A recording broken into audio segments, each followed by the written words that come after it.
Chapter 246. The new year in Shuojing City was about to arrive. At the end of last year, He Yen was in the Liangzhou garrison and couldn't come back. After the new year, she was going to get married again. He Sui went to buy a lot of New Year's goods and insisted on celebrating the new year at home. Unfortunately, he wasn't from Shuojing City. Ever since Madam He passed away, there were even fewer relatives in his home. There weren't many who could visit his relatives. However, his neighbors were very enthusiastic. They would send some dried fruits to He Yen from time to time. They would send him a plate of cooked dumplings and a piece of cured meat. They would even hold his hand and say, "Yen Yen, when you marry into a Shao family in the future and become a young mistress, don't forget about us neighbors. I even hugged you when you were young. Yes, I even sewed clothes for you." Thanks to Xiao Ju, they didn't have to buy enough meat this year. However, He Yen still bought some things with his own money and asked someone to bring them to Wang Ba and the others. He also gave some gifts to the military instructors. They were in the camp outside the city and could only spend the new year with the soldiers. She was going to get married on the 10th of the new year. He Yen wanted Xiao Ju to allow them to take a leave. Shi Tu and the others were all her friends who had followed her since she was in the Liangzhou garrison. He Yen wanted to invite them to her wedding banquet. However, ever since Xiao Ju appeared that day when she met with Chu Zhao, she hadn't seen Xiao Ju in the past few days. She was probably busy with the aftermath of the Mingshui case. The sky gradually darkened. They could faintly hear the sound of firecrackers and fireworks in the distance. It wasn't snowing tonight. It was a clear night. He Sui moved the table to the courtyard and called He Yen and the others to eat. He Yen wanted to help with the New Year's Eve dinner, but He Sui refused. He Sui said, "You're going to get married after the new year. How can I let you work? Sit down. Yen Yen, just focus on eating." He Yunsheng secretly rolled his eyes. Including Qing Mei, there were only 4 people on the table, but there were 5 pairs of bowls and chopsticks. The empty bowl and chopsticks belonged to the late Madam He. He Sui poured everyone a small glass of sweet wine, which was a New Year's gift from his master when he was a bodyguard. He Sui picked up the wine glass and took a sip. Looking at the empty bowl and chopsticks, his eyes softened and he sighed. If A Hui was still here, she would be so happy to see Yen Yen get married. A Hui was the deceased Madam He. He Yen was a little sad. The real second miss He was gone, but all she could do now was to live on in her place and protect He Sui, He Yunsheng and Qing Mei.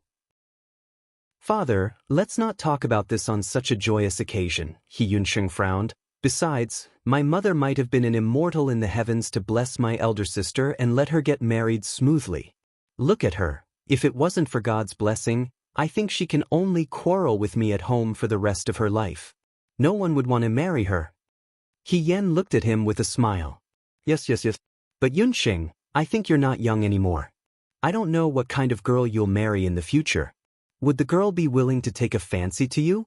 If you don't change your temper, maybe you can only quarrel with Xiang at home in the future. You're talking nonsense, He Yunsheng immediately retorted. He Yen cupped his chin and moved closer. "Oh, do you already have a girl you like? Tell me." When it came to quarreling, He Yunsheng had never won against He Yen. In a moment of anger, he turned to He Sui. "Father, look at He Yen. There's nothing wrong with what your sister said." He Sui was always on He Yen's side. "You should learn from your brother-in-law." He Yen was lowering his head to taste the wine. When he heard that, he almost choked. He said the word brother-in-law very fluently. He Yunsheng looked at him gloatingly. Qing Mei covered her mouth and laughed in a low voice. Okay, let's not talk about this." He Sui raised his glass. "In the new year, I hope we'll all have good luck and good things." The afterglow of the fireworks could be seen in the night sky. The new year was coming. He Sui didn't allow He Yen to drink too much wine. He Yen only drank a small cup. It was enough for him. He Yunsheng, on the other hand, drank a lot. Originally, the family had agreed to stay up for the new year together. However, the father and son fell down before the time was up. He Yen and Qing Mei spent a lot of effort to send the 2 of them back to the bed. Then they returned to the central room and lit the stove. Qing Mei rubbed her hands and said, I didn't expect young master and old master to be drunk so early.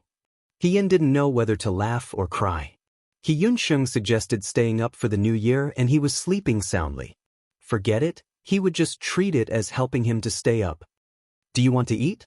He-yen handed a roasted orange to Qing-mei. Qing-mei took it and peeled the orange. She took a piece and put it in her mouth. The He family didn't treat Qing-mei as a servant. They didn't follow the rules of a master and servant like other wealthy families. The orange was a little sour. Qing-mei squinted her eyes and swallowed it before saying, I didn't think so at first. However, since it's the new year, I feel that the family is a little lonely. Old master and young master aren't here. There's only young master and me. Looking at other families, the whole family was happy and harmonious. It was very lively. He-yen didn't think that there was anything wrong with this. She had been alone a lot, so she wasn't as depressed as Qing-mei. Instead, she looked at Qing-mei and nodded. We should have called Chi-woo over. Qing-mei was stunned. What does this have to do with Imperial bodyguard Chi-woo? It has something to do with him. He-yen also took an orange and said while eating, he lived here every day previously. You didn't say it was lonely. Now that he's not here, you say it's lonely. You're missing him. Qing-mei was stunned. She denied it without thinking. I didn't. Young miss, don't talk nonsense. Actually, it's nothing. He-yen put the peeled orange on the stove to roast. The hall was immediately filled with a fragrant smell. After I go to the Shao family, you'll be the only servant in our family. Of course, you'll have to go with me. At that time, you'll see Chi-woo frequently. At that time, you won't feel lonely anymore. Young Mississippi Qing-mei anxiously stamped her feet. Servant really didn't mean it that way. I think Chi-woo isn't bad. He-yen deliberately teased her. He's born pretty good. He's also a member of the 9 Flags Battalion. In the future, he might even be able to become an official. Moreover, he listens to you. I saw that he swept the floor when you asked him to and hung the clothes when you asked him to. If he doesn't have feelings for you, why would he listen to you like this? Young miss. Qing-mei was angry. Her face flushed red. She suddenly stood up.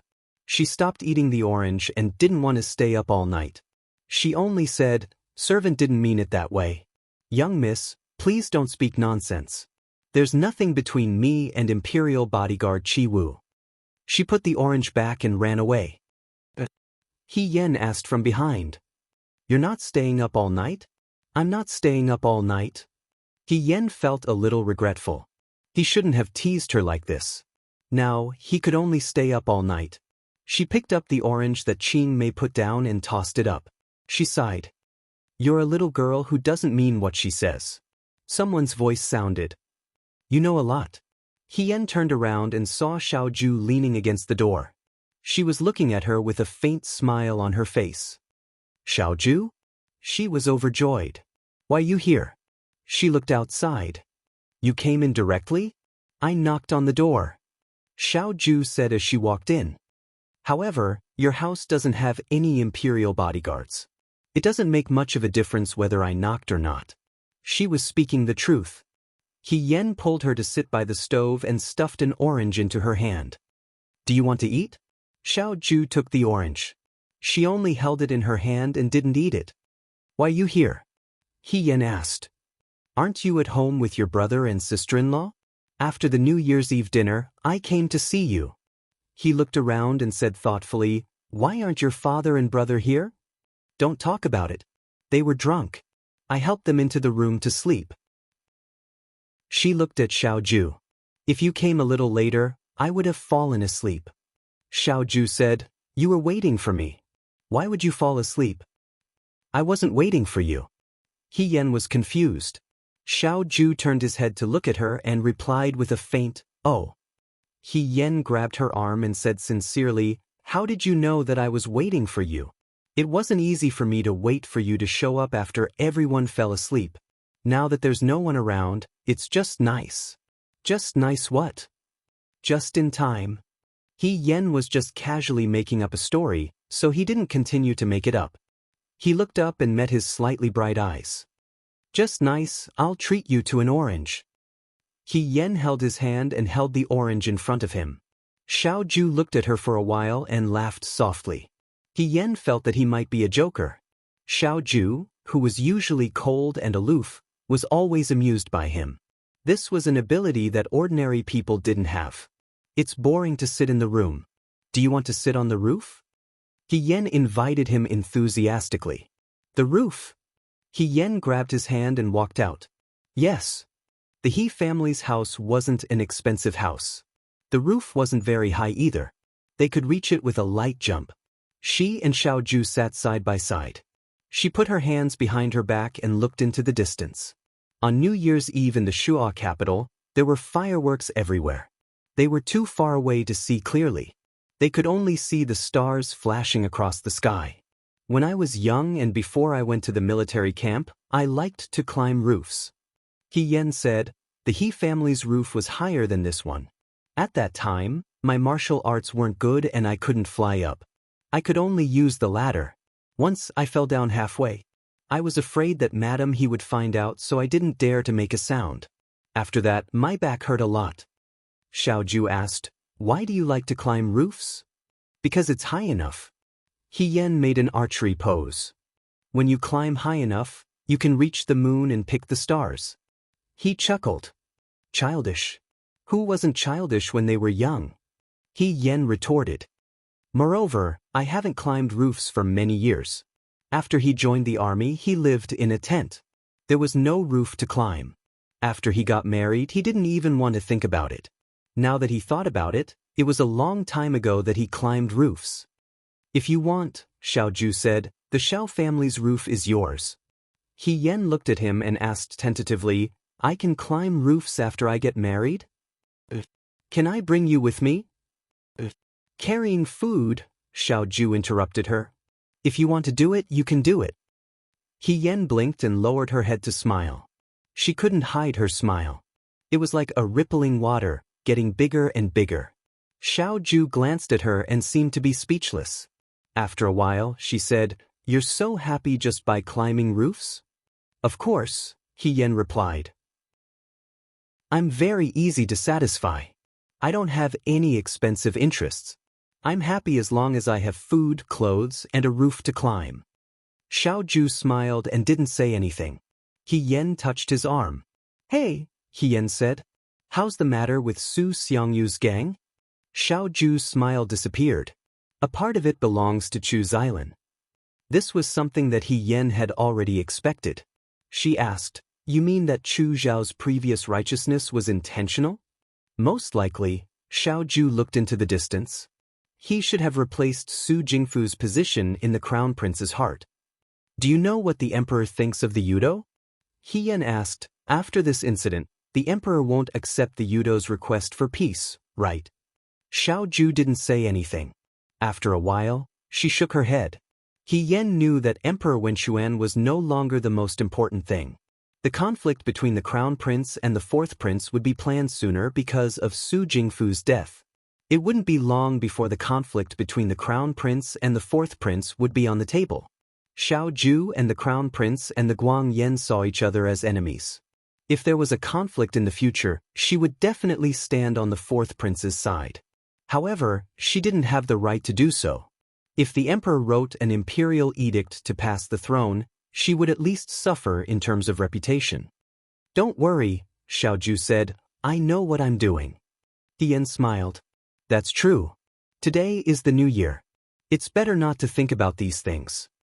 The wedding dress is ready. Xiao Ju suddenly changed the topic. In a few days it will be sent to your residence. So soon? Xiao Ju glanced at her. The wedding is in less than 10 days. How is it fast? He Yan smiled and said, although that's true, but she didn't feel it usually, but when she heard him say this, she suddenly felt a little nervous. After tomorrow, I won't see you again. He Yan asked, why? Newlyweds can't see each other a few days before the wedding. Xiao Ju replied. He Yan said softly, I don't usually see you as a person who follows the rules. Xiao Ju raised her eyebrows. What I mean is, He Yan grabbed her hand and said sincerely, you're right. It should be like this. With you taking care of everything, I'm very relieved. She now understood that Xiao Ju was a person who could be persuaded by reason but not cowed by force. As long as she said a few words of praise to him, he would be very happy. If she had known that this person was so easy to please, He Yan thought to herself, she should have hugged his leg and flattered him more when they were in the Xianchang gymnasium. Perhaps, other than swordsmanship, he would have taught her knife skills and horsemanship as well. Her acting was clumsy. However, Xiao Ju only looked at the hand that He Yan had grabbed. He paused for a moment and then placed her hand in his palm. He Yan. He called her name. Happy New Year, he said lightly. His black eyes were filled with stars in the night sky. It was more moving than the fireworks in the sky. He Yan was stunned for a moment.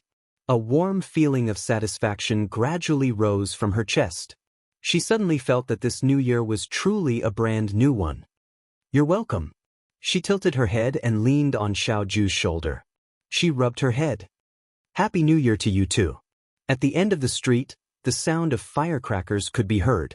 Every household had new spring festival couplets pasted on their doors.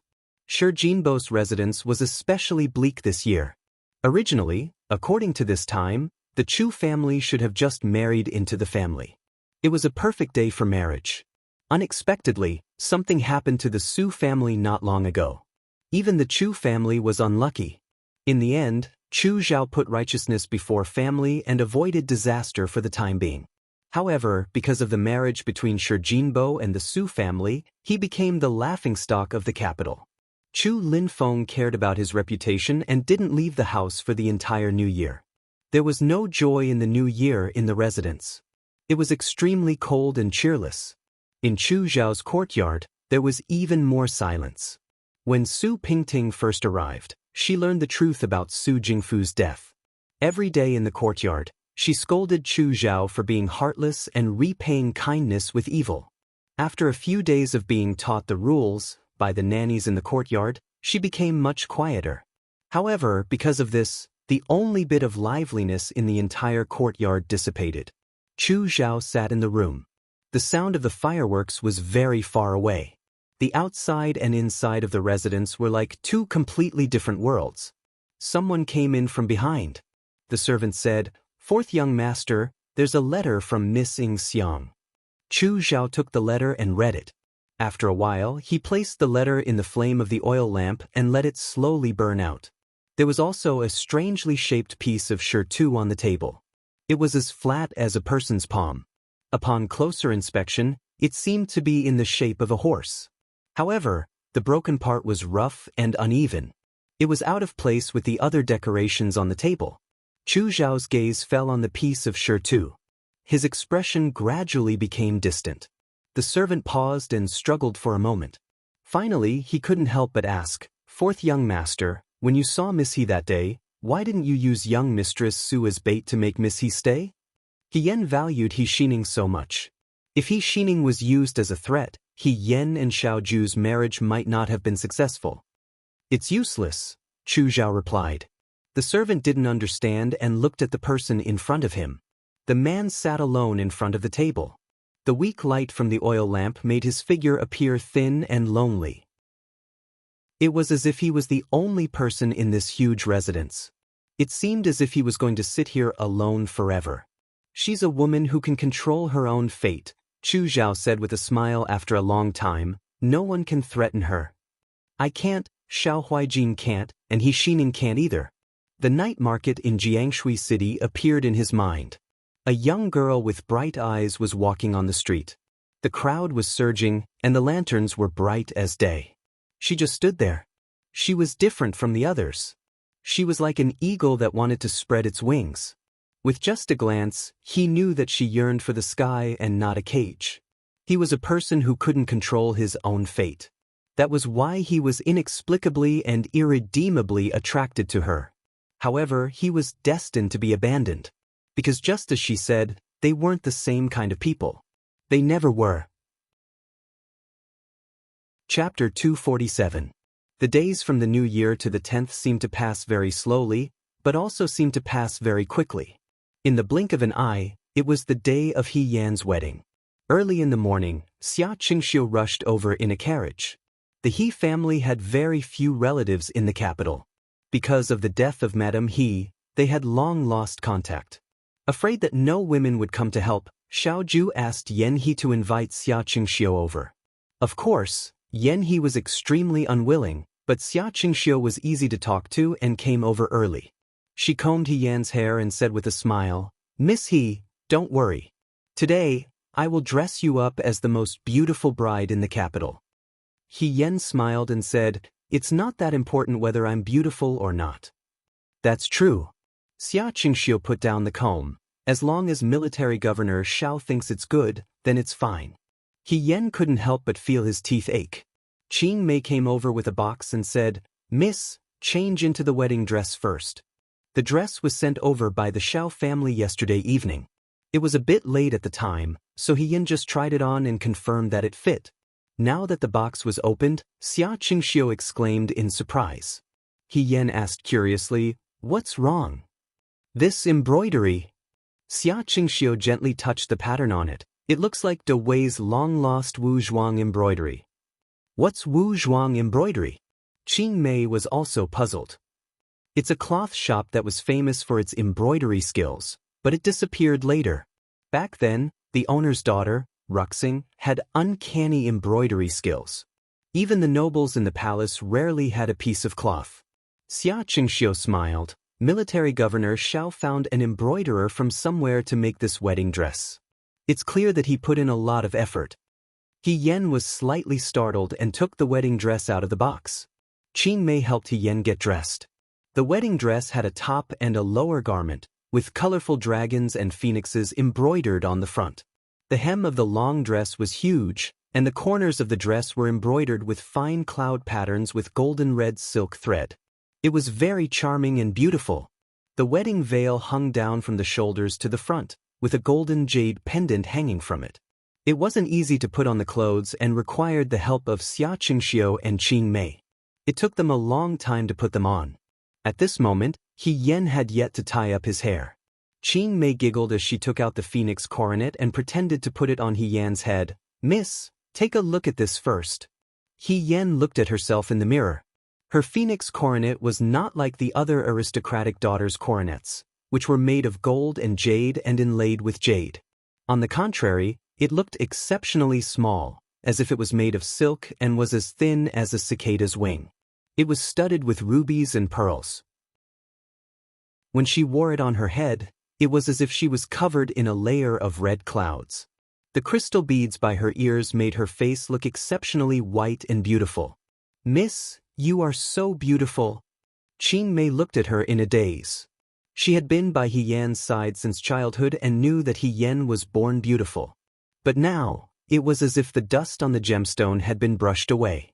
It was so beautiful that people couldn't take their eyes off her. Military Governor Xiao is very good at choosing wedding dresses. Xia Qingxiu was also stunned. After a while, he smiled and said, "Among the brides who have been married in the Shuo capital these years, if we talk about wedding dresses, none can compare to the one Miss He is wearing." He Yan also felt that this wedding dress was very beautiful. Unfortunately, she didn't have any talent in poetry and couldn't come up with any beautiful words to praise it. She could only secretly praise it in her heart.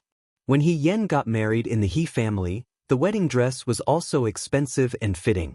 But when she wore it, He Yan felt a little uncomfortable. Later on, when he thought about it, that wedding dress was especially charming and elegant. It was completely different from her own temperament. But the dress in front of him in the mirror, from head to toe, was perfectly ironed. "Sit down first." Xia Qingxiu took the phoenix coronet away. "I will comb your hair first. After I comb your hair, you can wear the phoenix coronet. It should look even better." He Yan was pressed into a chair by Xia Qingxiu and watched as she combed his hair. Qing Mei stood to the side with a small box of jewelry. From time to time, she handed Xia Qingxiu a pearl hairpin to comb his hair. Suddenly, she felt a little disappointed. From now on, Miss will have to wear her hair in a bun. Time really flies. After getting married, He Yan naturally had to wear her hair in a woman's bun. But when He Yan was in this small courtyard, she was still a child.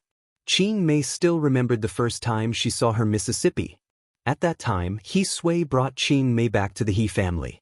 Qing Mei saw a little girl with messy hair standing at the door and staring at He Sui aggressively. He Sui wanted to drive her away. Qing Mei suppressed the fear in her heart and timidly stepped forward. "Miss, don't drive this servant away. This servant knows how to comb your hair." She combed her hair for so many years. The long hair of the woman in the mirror was combed until it was as smooth as silk. Then, Xia Qingxiu gently coiled it up with a pearl hairpin, followed by a silk flower, an agate, a silver buyao. Xia Qingxiu combed her hair very carefully, as if he was decorating a flower that was about to bloom. He couldn't wait to use all the beautiful and good things on her. The woman in the mirror went from not wearing any makeup to a voluptuous and beautiful face. Her face gradually became clearer. He Yan looked at the person in the mirror in a daze. She didn't know that a woman could be so beautiful when she got married. At this time, someone knocked on the door. The sound was very soft. Qing Mei went to open the door. When she saw the person outside, she said with some confusion, "You, Miss He?" He Yan was startled and then stood up. He Xining walked out from behind the door. She seemed a little nervous. She first looked at He Yan and was startled. It wasn't until Xia Qingxiu asked softly, "Miss?" She finally reacted. "I heard that Miss He is getting married today, so I wanted to come and take a look." He Xining bit her lip and took out a palm-sized box from behind her back. "This is my wedding gift. After the accident at home, I didn't have much left. This is the earring my mother gave me when I got married. I heard that it was left to her by my grandmother. I don't have anything valuable, only this." He Xining paused. She lowered her head and said, "If Miss He doesn't like it." The next moment, the box was taken. He Yan smiled at her. "That's great. I'm getting married today, but the earrings I got don't look very nice." She opened the box. There was a pair of amber earrings in the shape of a phoenix. She took it out. "This earring looks just right.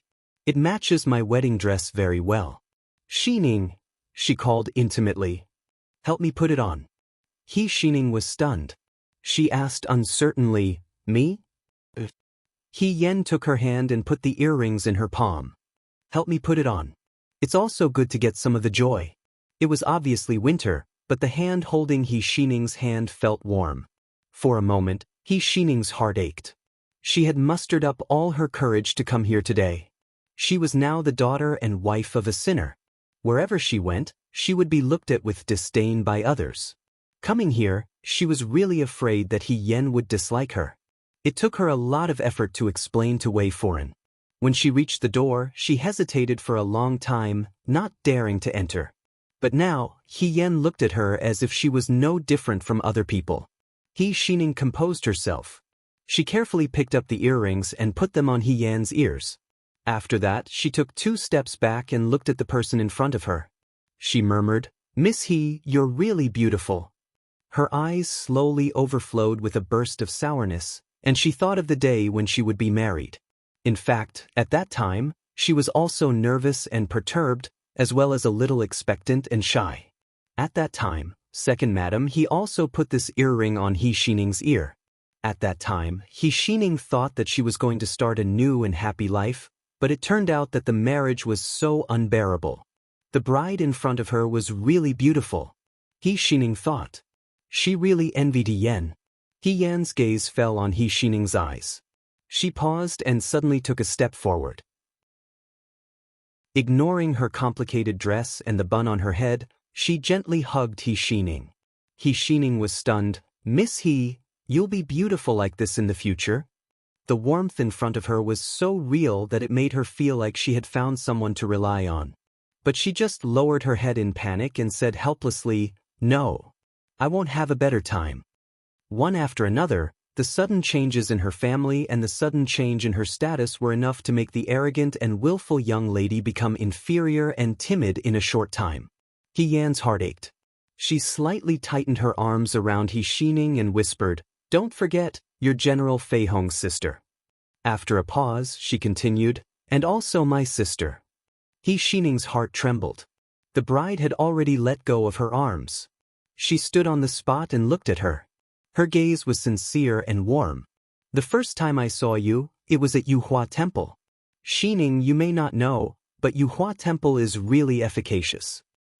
Buddha will bless the pious and make their wishes come true. So you'll definitely get better and better, she said. Xining was stunned for a moment. After a while, she slowly smiled and looked at Yen. Okay. Since you're here, Yen pulled her to the side. Come and help. There are really few women in our family. Qingxiu can't handle it alone.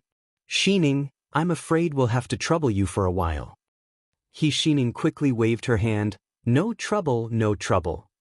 By the way, the bride seemed to have thought of something and smiled at her in the mirror. You can call me sister in the future. Is it done or not? Yunsheng paced back and forth outside. He was a little nervous. What's the hurry? Sui scolded him. Your sister is dressing up inside. Of course, we have to take it slow. Although he said that, his eyes were filled with anxiety. The bottom of his newly made robe was wrinkled. He and Yunsheng had also changed into new clothes. Yunsheng had grown a lot taller, and with a change of clothes, he looked like an elegant young man. Sui, on the other hand, had been a martial artist his whole life and rarely had the time to dress up. Now that he thought about it, the last time he dressed so grandly was when he got married. Time passed quickly. Now, it was his daughter's turn to get married. As he was thinking, the door inside opened with a creak. Xia Qingxiu and Xining walked out. Qin Mei followed behind them. Xia Qingxiu smiled and said, Master Miss He has finished dressing up. You can go in and talk to her. But, thank you very much, Miss Xia. Sui couldn't wait to get up and walk in. Yunsheng also followed in. Qin Mei covered her mouth and smiled. She closed the door again. Yen turned around and saw Yunsheng and Sui standing in front of him. They were stunned and didn't speak. What's wrong? She carefully took a step forward. She was afraid that she would shake her head, which was full of pearls and hairpins. She could only raise her head slightly. Don't I look good? But. Sui came back to his senses. Yen is so beautiful. As he spoke, he suddenly choked up. You and your mother look so much alike. Since Yen woke up, he knew that Sui had a very good relationship with his late wife. Because Lady He looked like Madam He was very arrogant towards her. Now that Sui saw this, she was afraid that he would miss her. She had to move to Sui's side and gently patted Sui's shoulder to comfort him. Father, Yunsheng rolled his eyes. Why are you crying on such a big day? Don't you think you're asking for bad luck? Besides, Yen can't compare with my mother's beauty. You're exaggerating. Sui was pulled back from his sadness by his words. Sui scolded him. How can you talk like that? It's true. Go away. Sui pushed him aside and took out a thick stack of papers from his sleeve. These are some land deeds and fields. Yen, take them. Yen was startled. What do you mean? I've seen the betrothal gifts from the Shao family. Sui said, our family can't be compared with the Shao family, but based on our family's situation, it's not shameful to tell others about your dowry. It's not written in the list. You can hide it secretly and don't tell Huaijin. If you're short of money or don't have money in the future, you can use this. Wait, father, Yen asked. Our family's foundation is almost emptied by the betrothal gifts. How can we get the land deeds? Sui showed a proud smile on his face. When I married your mother, I became a live-in son-in-law. Ahem, I didn't have any betrothal gifts. But your grandmother and grandfather loved your mother, so they still gave her dowry. After your mother passed away, I didn't use any of the dowry. I thought that when you get married in the future, I could show some of it to others. Our He family is rich and won't be looked down upon by your husband's family. As for the other part, he put the land deeds in Yan's hands. You can keep it. You're not a live-in son-in-law. You're going to someone else's house. You'll definitely need money. Don't ask Huaijin for it. I'll get it for you. With money in hand, you'll have a stronger backbone. Yen had never thought that Sui, this seemingly careless and rough man, would actually have such a meticulous mind. She didn't know whether to laugh or cry. She put the land deeds back in Sui's hands. Father, I don't want these. I have my own salary. I'm not short of money. Yunxing is spending money now. Keep these for him. I don't want them. Before He Sui could say anything, Yunxing refused first. He said, how can a man only think about the money in the family? If I want something, I'll earn it myself. You can keep what mother gave you. He Sui slammed the land deeds on the table and said to He Yen, no, you have to listen to me on this matter. Yen, take it. If you don't take it, I won't let you go out of this door. He Yen, she said, okay, I'll take it. She thought to herself, forget it. I'll find a way to put it back the next time we meet. He Sui looked at He Yen and said with emotion, when your mother died, you and your brother were the ones she couldn't let go of the most. I swore before her death that I would never remarry and raise you and your brother well. Yen, now that you have a good husband, the sure too in father's heart is half relieved. He reached out and wanted to touch He Yan's head, but he was afraid that he would mess up He Yan's hair bun. In the end, he only touched her head gently and then withdrew his hand. Your temperament is very different from your mother's. Originally, father thought that you were arrogant and willful and was afraid that you would be taken advantage of. Now, it seems that you are strong and have your own ideas. Even if you don't marry Xiao Huaijin, you can still live a good life if you marry someone else. Father is proud of you. He Yen looked at the man in front of her. In her previous life, she had only been used and disappointed by the word father. Now, God seemed to want to compensate her by sending the world's best father to her. She now knew that a father's shadow could be so gentle and strong, silently loving his children as always. Father. She held He Sui's calloused hands and said with a smile, thank you. I am also proud of you. Qing Mei's voice came from outside. Miss, the wedding procession is almost here. Master, if you are done talking, quickly come out. Don't miss the auspicious hour. He Sui helplessly let go of her hand and looked at He Yen again. He was reluctant to part with her, as if he had thousands of words to say. In the end, he could only force out one sentence. Yen, father will go out first. He Yen nodded. Qing Mei came in and asked Yunxing to wait at the door. She tidied up He Yan's clothes and carefully covered He Yen with a veil.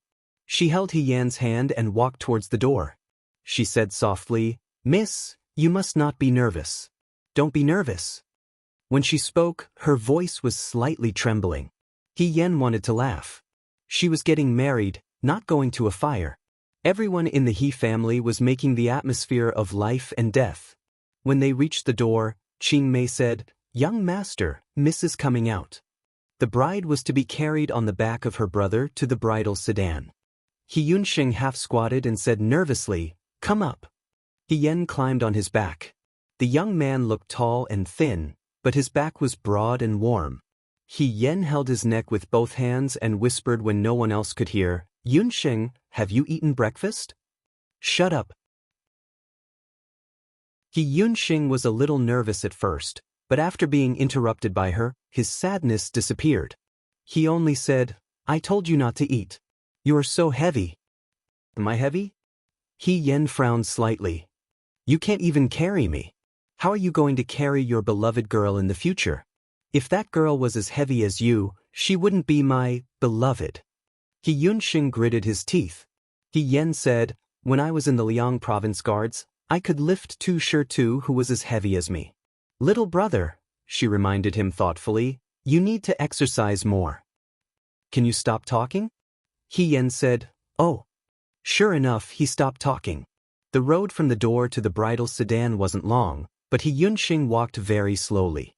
After He Yen really stopped talking, he fell silent again. After a while, he said, He Yen. What? Now that you are with the Xiao family, you can eat whatever you want. Didn't you tell me to eat less? If you really want to eat, then eat. He Yunxing frowned. You are already like this in your own home. You can't behave properly in other people's homes. In any case, just treat the Xiao family as your own home. Don't let yourself suffer. If anyone bullies you, just tell me. Even if I have to tear down the Xiao family's door, I will stand up for you. He Yen leaned on his back. No one could see that her face under the veil was twitching with laughter. Thank you. But I don't think anyone would dare to bully your older sister. If someone really does bully me, I will get back at them myself. But you, she lectured He Yunxing, after I leave, don't always go against father. He's old. Why are you always arguing with him? Give in to the elderly. And you, be more generous in the academy. Your older sister is an official of the imperial court, and your brother-in-law is a famous general of the Dewey. Let's not talk about squandering money like it doesn't matter.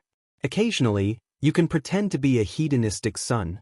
He Yunxing was speechless when he saw that her words were getting more and more out of hand. After a while, he said, "We're here." The bridal sedan was right in front of them. He Yan got down from He Yunxing's back and was helped into the bridal sedan by Qing Mei and Xia Qingxiu. The bridal procession had already arrived. She could hear the discussions of the people around her. Some of the voices reached He Yan's ears. "Hey, isn't that Military Governor Xiao? Military Governor Xiao is here. He's here, he's here. Aya, he's so handsome. He also has a noble aura. What kind of luck did that girl from the He family walk on? How did she meet such a good marriage? Speaking of which, our little Peanut isn't bad either. Are they still accepting people? Even if she is sent in as a concubine, she will be pretty when she has children in the future." "Bah, you're dreaming. If they really want to accept people, it won't be your family's turn first. My little Yezi is still unmarried." He Yan sat in the bridal sedan and listened to the people's words. She really wanted to lift the curtain of the bridal sedan to see what the groom looked like. Speaking of which, she had never seen Xiao Ju in a red dress. She didn't know if she was as graceful as the moon and as beautiful as flawless jade. She could only faintly hear the sound of Xiao Ju bowing and saying goodbye to He Sui. It seemed like they were releasing the betrothal gifts and sending off geese. Then, the bridal sedan slowly got up and moved forward. This was the start of the bridal sedan. Accompanied by the sound of the bridal sedan rising, the children around them cheered. General Fengyun in Shuo capital was getting married. Not only did the streets turn out, but both sides of the streets were also filled with people watching the ceremony. Xiao family's welcoming team was generous and casually threw out some money. The children laughed and fought over it, distributing the wedding candies to their new friends. Shen Han and Liang Ping were walking on the bridge when they heard the sound of gongs and drums from afar. The Liangzhou Guards instructors, as well as Wang Ba's group, were granted a rare day off. Today, they could personally attend Xiao Ju and He Yan's wedding banquet. At this time, they were going to follow the welcoming team to the Xiao Manor. "I really want to see what a Higu looks like in a wedding dress." Xiao Mai stared unblinkingly at the approaching bridal sedan. "Are you still calling her a Higu?" Hong Shan asked. "I can't change it." Xiao Mai scratched her head.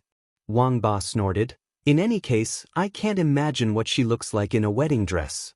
She's just a female bandit." "No," Jiang Jiao said with a smile. "Brother He's beauty is naturally different from the rest." "We're almost there." Huang Xiong also smiled. "Why don't we also go and steal some money? Let's get some luck?" "Uncle, you're already so old." Xiao Mai couldn't help but say, "What's the use of getting some luck? It's better to let my brother go." He pushed Shirtu. "Big brother, you go and steal." Shirtu looked seriously and didn't say anything. While they were talking and laughing, more children with the welcoming team ran over. Xiao family's wedding money was abundant. The children from poorer families in Shuo capital followed them from the beginning to the end of the wedding banquet. At this time, the man walking in front threw out a handful of money. The copper coins tied with a wedding string bounced to the bridal sedan chair and rolled down the bridge. A thin and small boy bent down to pick up the money at the bottom of the sedan chair. However, he was too thin and weak. Unexpectedly, he was pushed lightly and fell back. At this time, they were at the edge of the bridge. The bridge railings were low. The crowd screamed and the child fell off the bridge. "Ah!" The child screamed in fear. In the next moment, someone flew out of the bridal sedan chair. Her robe was red like smoke. She grabbed the falling boy and held him in her arms. She stepped on the railings and landed lightly on the ground. The veil had already fallen to the ground the moment she flew out, revealing the face of the bride under the phoenix coronet. Her hair was black and her amber earrings were slightly trembling. Her red robe was embroidered with phoenixes. Her eyes were clear and bright, like the clearest stream in Shu'a capital. There was a bit of confusion and a bit of realization. She was completely different from those delicate and charming brides who were shy and timid.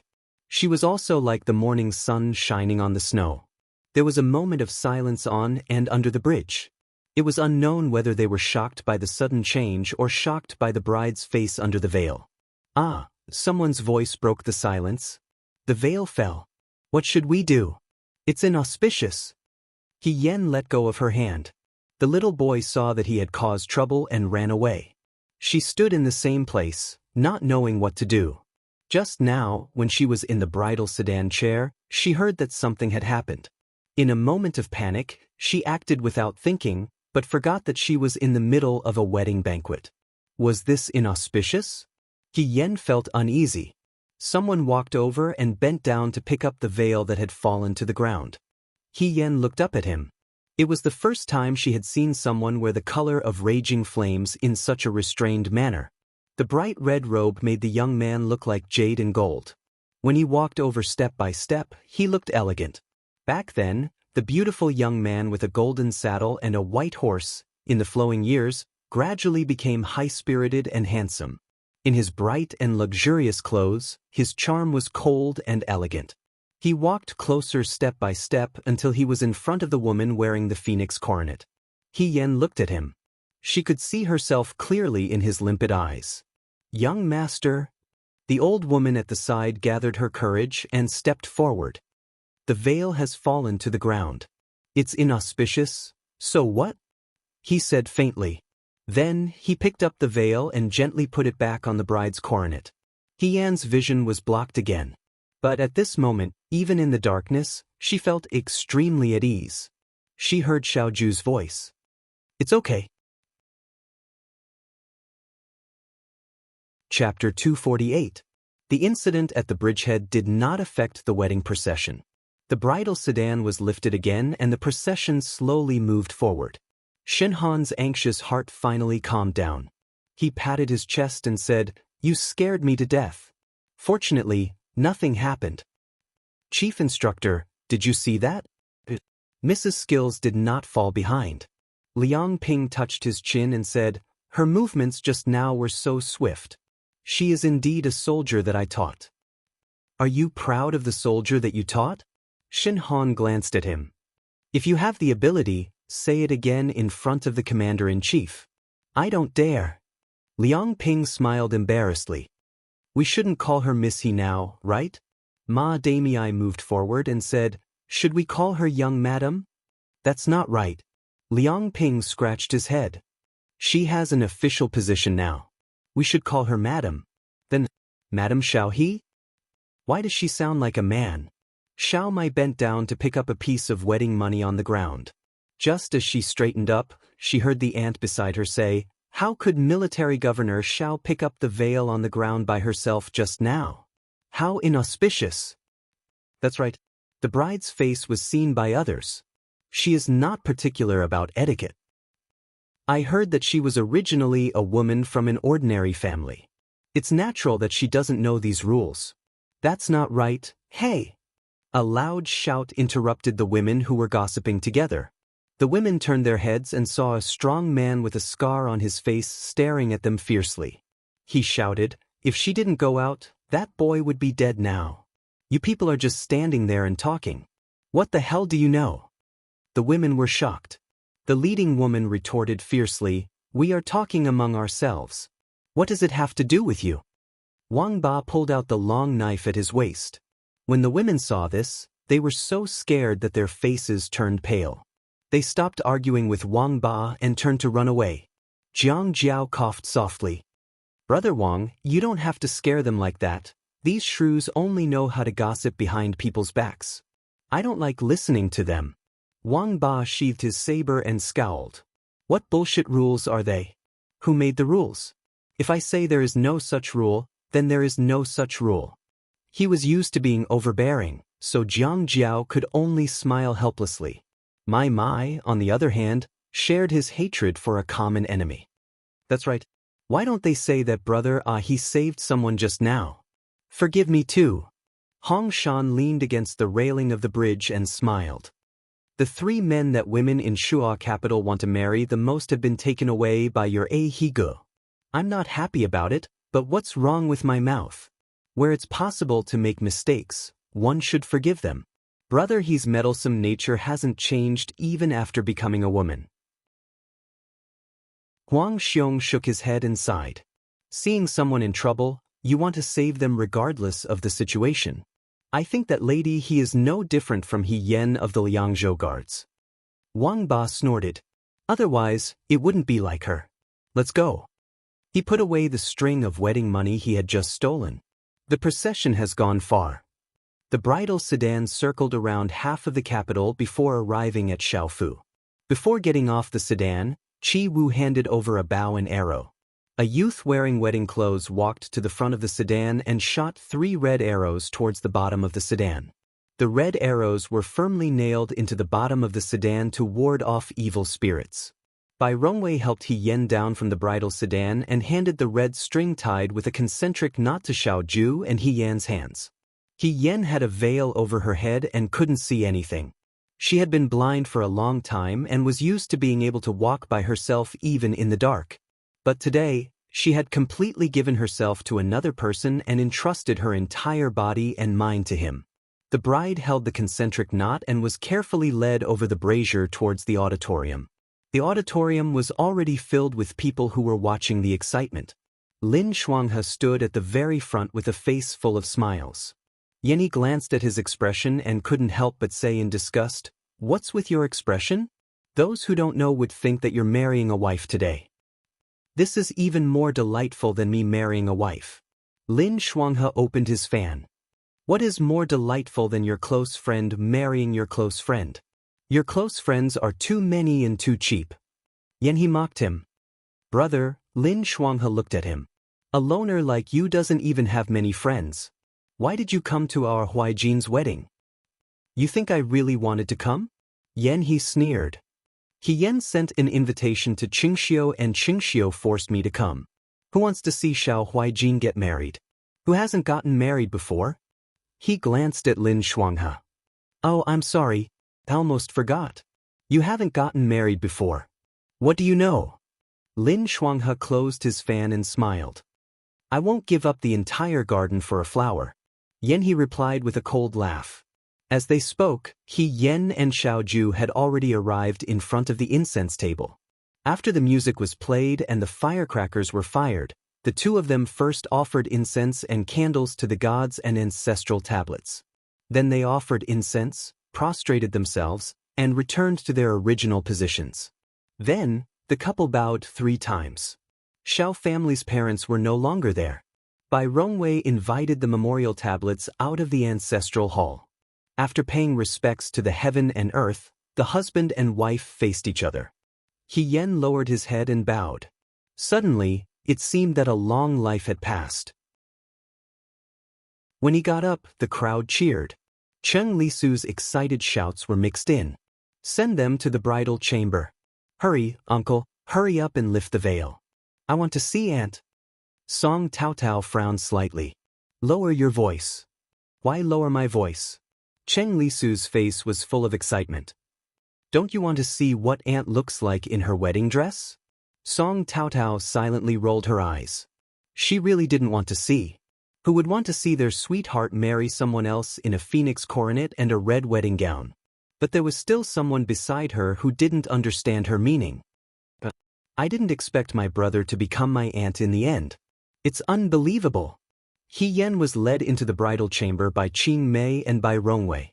They temporarily avoided the noisy crowd outside. She was covered by the veil and couldn't see anything. As soon as she sat down, she was startled. She reached out and grabbed a few longans. Bai Rongwei smiled. "Congratulations, hey. It seems that you and Huaijin will have a child soon." He Yen. Qing Mei quickly smoothed out the wrinkles on He Yan's wedding dress. Then, she hurriedly stuffed 2 snacks the size of a finger into He Yan's mouth. She whispered, "Miss, eat a few bites to fill your stomach first. The young master will be here soon to lift the veil. Eat carefully. Don't rub off on your fat." He Yen was originally calm, but after hearing Qing Mei's words, he became nervous. However, eating something could indeed ease one's nerves. She ate 3 or 4 bites in a row. Then, Cheng Lisu's excited voice came from outside. "Uncle, hurry up. Don't make my aunt wait." Immediately after, Song Taotao retorted, "You should shut up. I think you're the most anxious one." A group of people walked over noisily. He Yen thought that he had seen a lot of wind and waves in his 2 lives, but at this moment his palms couldn't help but be covered in a thin layer of sweat. The bridal chamber was actually very spacious. However, Lin Shuanghe, Cheng Lisu, and Liang Ping all squeezed in. No matter how big the room was, it wasn't big enough. Xiao Jing handed the red cloth-wrapped weighing scale to Xiao Ju. She said, "Huijin, it's time to pick the bridal veil."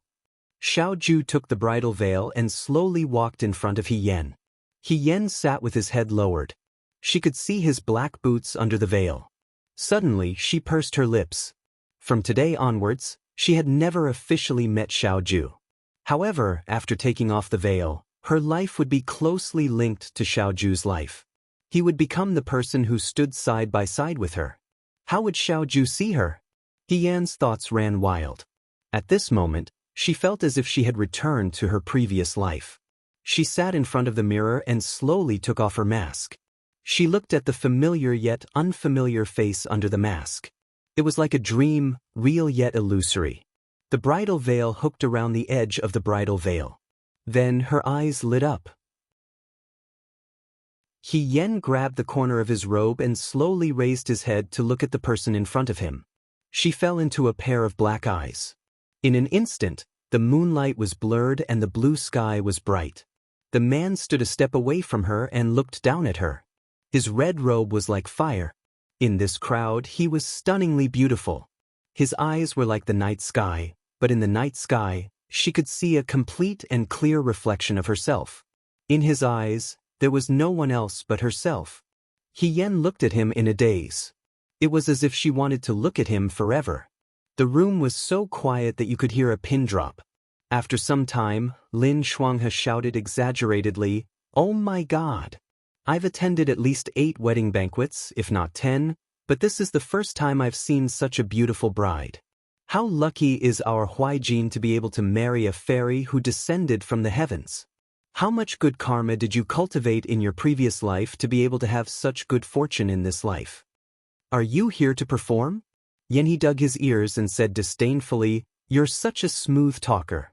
Shen Han and the other instructors were stunned. Liang Ping even blushed and said, "I didn't expect He Yen to be even more beautiful than Dr. Shin in a wedding dress." "If you want to die, I won't stop you," Shen Han warned in a low voice. "Don't drag me down with you. My aunt is so beautiful. She's my aunt." Cheng Lisu clenched her fists excitedly. "I announce that the most beautiful woman in Shuo City is my aunt." Song Taotao held her forehead. However, from a woman's point of view, He Yen was too beautiful today. Although she was charming when she was dressed as a man, when she sat there and looked up at the man in front of her, her eyes sparkled like stars in the Milky Way. "Brother Wang," Xiaomai asked Wang Ba, "this time you have to admit that A Higu is really beautiful." Wang Ba waved his hand impatiently. "She's just a so-so." He couldn't help but take a few more glances. "Brother, he is very good," Jiang Jiao said with a smile. "I see that military governor Xiao treats her very well. When men look at other men, they always have a lot of understanding." Bai Rong smiled and reminded him softly, "It's time to drink the nuptial wine." He Yen came back to his senses and stood up with Qing Mei's help. Xiao Ju picked up the pot on the table and divided it into 2 cups. He Yen carefully picked up 1 cup and held his wrist as he lowered his head and drank. Bai Rong smiled and said, "After the nuptial wine, husband and wife become one, equal in status, and never leave each other." He Yen let out a sigh of relief. He didn't know why, but he didn't dare to look up at Xiao Ju. After the nuptial wine, the groom had to go to the front of the hall. The group of people crowded around Xiao Ju and left. Only Qing Mei and He Yen were left in the room. He Yen waited until the door closed and sat down on the couch. He patted his chest and said, "It's finally over. I was almost nervous to death. Qing Mei asked curiously, Miss, were you nervous just now? This servant saw that Miss was very relaxed. Relaxed my ass, it was all an act. He Yen took off the phoenix coronet on his head. The coronet looked small and cute, but when it was decorated with pearls and jewels, it was very heavy. After holding it up for so long, his neck was a bit sore. Qing Mei helped He Yen put the coronet to the side. Seeing He Yen already unbuttoning the wedding dress, she was shocked and quickly stopped He Yan's hand. Miss, you don't need to take off your clothes. This room is really hot and there are so many clothes. He Yen said helplessly. In order to avoid the cold, the heater in the room was very strong. Her wedding dress had 3 layers inside and 3 layers outside. It was winter, so her forehead was even sweating.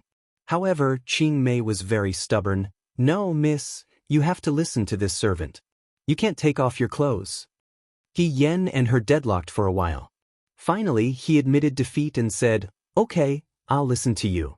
She stood up. After sitting in the sedan chair for half a day, her legs were numb. She poured herself a cup of hot tea. While drinking, she looked at the bridal room. As she looked, her expression became strange. When he first returned to Shuojing, He Yen lived with the Xiao family for a period of time. He also went to Xiaoju's room. Xiaoju's room looked cold and simple. The color was also very plain. It was either white or black. In this bridal room, other than the Shi character and red paper, the other decorations looked very gaudy. Even the legs of the table were padded with a layer of light pink cloth. He Yan's mouth twitched when he saw this. How did Xiaoju's taste change so much in such a short time? She didn't care. Moving from Lady He's room to this room was just a change of place. But didn't Xiaoju feel uncomfortable? Look at the bronze mirror with the lace border, look at the pink curtain with the sachet hanging on it. It was a living room of the Qin dynasty. It was simply crazy. Just as she was thinking, she heard Qing Mei calling her in a small voice. Miss, miss. He Yen turned around and saw Qing Mei standing by the bed. She had a difficult expression on her face, so he asked, What's wrong? Miss, Madam passed away early. When Miss got married, although there was Miss Qingxiu was still young. A few days ago, Aunt Lu in the alley gave this servant something. Her face was flushed red and she stuttered as if she found it hard to speak. She trembled as she took out something from her bosom. She didn't dare to look at it and stuffed it into He Yan's hand. Aunt Lu said that when Miss got married, her mother would give her this. So this servant took it back. He Yan looked down and saw a palm-sized booklet in her hand. She looked at Qing Mei suspiciously. When she opened it, she saw Qing Mei turn around in a panic. He Yen glanced at it. Isn't this a picture of spring? Miss? Qing Mei's eyes widened and she forgot to be shy. How can you say it out loud? Then how can I say it out loud? He Yen asked her, Have you seen it? If you haven't, why are you so nervous? This servant only took a glance. Qing Mei was so anxious that she was about to cry. No, miss, this isn't for this servant to see. This is for you. When Qing Mei gave He Yen this booklet, she was very conflicted. After all, she was an unmarried girl and she didn't know how to give He Yen something like this. Who knew that He Yen would be so magnanimous and casually flip through the booklet? He even commented, Aunt Lu is too stingy. Isn't this booklet from 3 to 5 years ago? The style is so old-fashioned. Since she wanted to give a wedding gift, why didn't she give something more recent? TSK, it's not as good as the one I used to read. Miss. Qing Mei looked at her in disbelief. The one you used to read? When did you read it? Where did you read it? He Yen remembered that in this servant's heart, she was probably still the same old lady so he said perfunctorily, I'm just talking nonsense. Forget about it. She turned and left, but Qing Mei followed her like a tail. Miss, please tell me clearly. When did you read it? I don't remember. After a long time, the sky gradually darkened. He Yen finished all the exquisite snacks on the table and heard some noise from outside. She quickly sat up straight and pretended to be dignified and polite. Qing Mei went to open the door. As soon as she opened the door, She saw Lin Shuanghe supporting Xiao Ju as they walked in. Qing Mei was startled. Is young master drunk? He Yan heard this and stood up. Lin Shuanghe supported Xiao Ju to the side of the bed and smiled at He Yan. He Mimi? Sister-in-law, Huai drank too much today. I helped him back. Why did he drink so much? Qing Mei complained. How can this?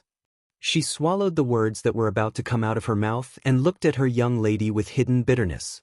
After staying with He Yan for a long time, she also learned to speak without thinking. He Yan turned to look at Xiao Ju. He was supported by Lin Shuanghe to sit on the side of the bed.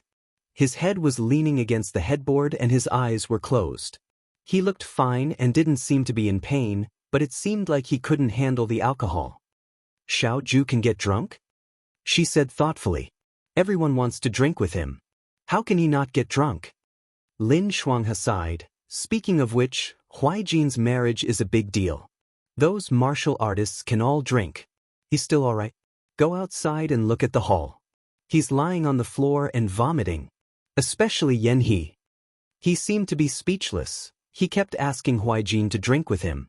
Isn't it because he wants to see who can drink more? Why is his desire to win so strong? Yan He won. How can that be? Lin Shuanghe smiled. He was carried back. Yan, anyway, I've sent him back. Lin Shuanghe waved his fan. I'll retire after I've succeeded. Mimi, remember to take good care of Huai. He smiled. Good nights are short. Don't waste them. Yan, wait. Before she could finish, Lin Shuanghe had already walked away. Miss, Qing Mei said softly, then this servant will also leave. Why are you leaving? Yan shouted, give me a hand. I'm afraid it's a bit inconvenient. Qing Mei looked as if she was facing a great enemy. She waved her hands. Besides, this servant isn't very strong.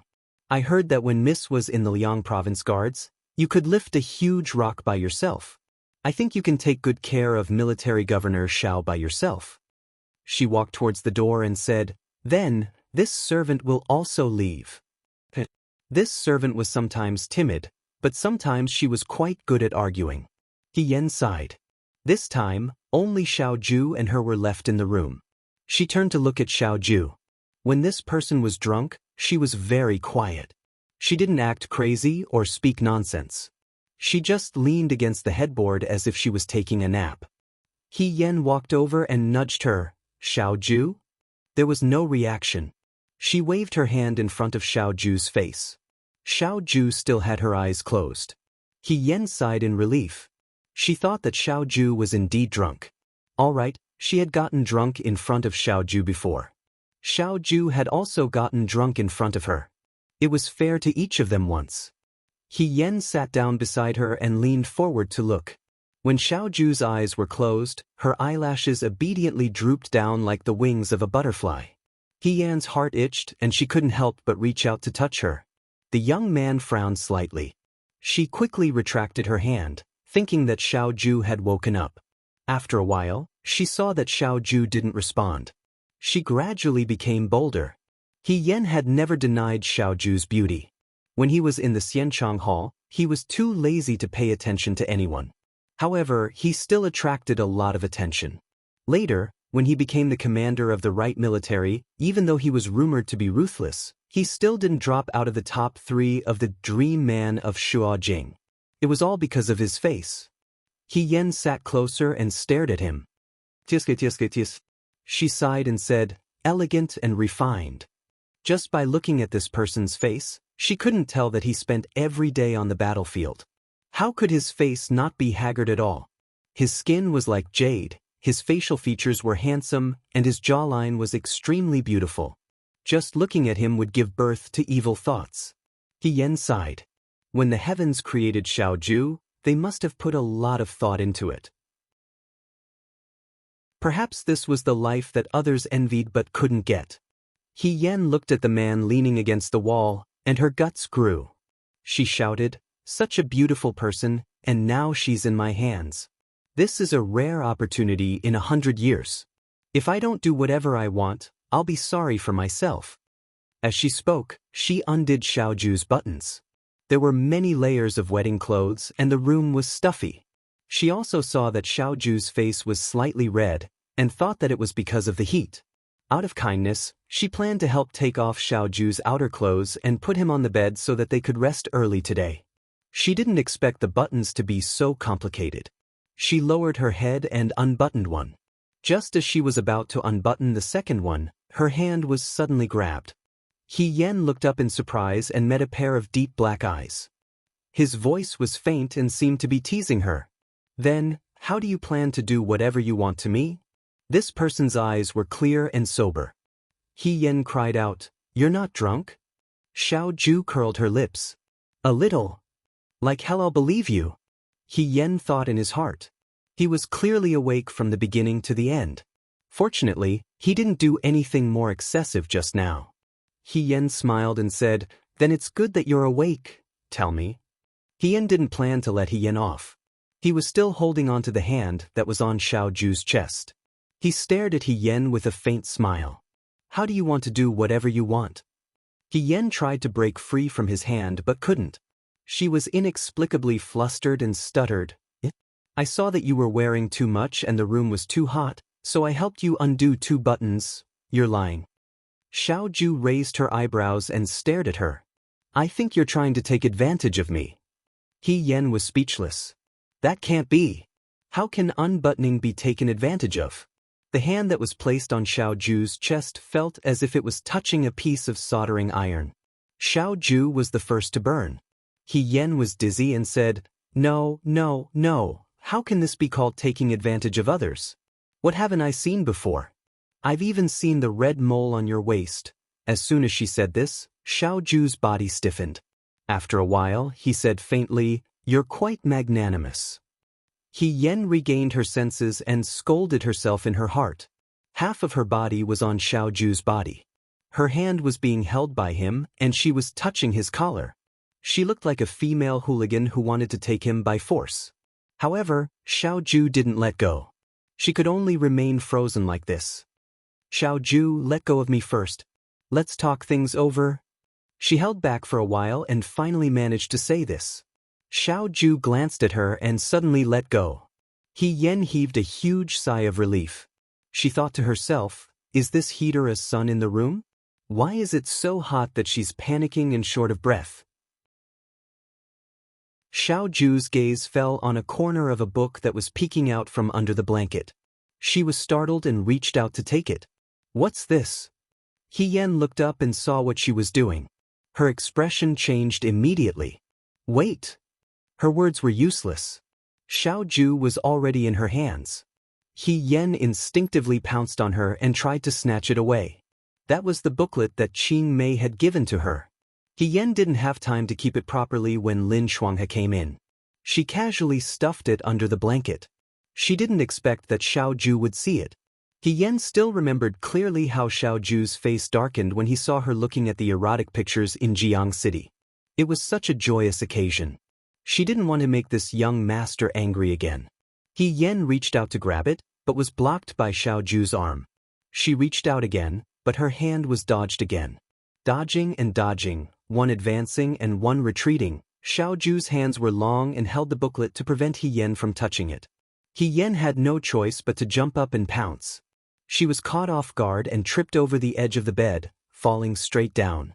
Seeing this, Xiaoju pulled her forward and the two fell straight down. The bed made an earth-shattering sound. He Yen turned her head to look. Fortunately, it didn't collapse. It was very sturdy. She looked at the booklet that she had grabbed and let out a sigh of relief. The next moment, she heard a commotion outside. It was Cheng Li Su's voice. "Wow, what a big commotion. My uncle is really amazing." Then she heard Chi Wu's voice. "Who let young Master Cheng in? Hurry up and take him out." "I don't want to. I want to stay a little longer. Let me go." It seemed that someone had taken Cheng Li Su away. Outside the door, silence gradually returned. He Yen was stunned for a moment. When she came back to her senses, she was lying on Xiaoju's body. She was still holding the booklet tightly in her hand. Her head was pressed against Xiaoju's chest. She could feel his chest vibrating slightly. It seemed like he was laughing. He was laughing? He Yen suddenly propped up half of her body and looked at Xiao Ju. He looked up and lazily said, "General, he is amazing." "That's natural." He Yen was a little dazed. "I'm no longer the last place in the Xianchang gymnasium." "Yes." In his deep black eyes, there seemed to be a faint smile. He put his hands behind his head. "General, he is a hero among women. You are invincible. I admit defeat. Your words are not sincere." He Yen pretended to be fierce. "Since I won, shouldn't I be rewarded?" Xiao Ju raised her voice slightly. "What reward do you want?" He Yen was thinking. Suddenly she felt the world spin. She and Xiao Ju had switched positions. She was at the bottom and Xiao Ju was at the top. This person's eyes were like a beautiful dream in the window. The strong scent of wine and the scent of moon chilin mixed together. It was intoxicating. How about this reward? Her belt was slowly taken out. He Yan's nervous voice trembled. Her fingers touched the trophy that she had just snatched. She asked, "Xiao Ju, do you want to take a look first?" "No need." Someone chuckled. The curtain slid down and covered the beautiful night in the tent. "General, he may not know, but men are self-taught when it comes to these things. The moon is silver, the stars are like rain, the red candle tears end, and the spring wind blows." Chapter 249. The sun shone in through the window. The red candle on the table had burned out, leaving only a little bit of red fire oil, like a blooming flower. A hand reached out from behind the curtain.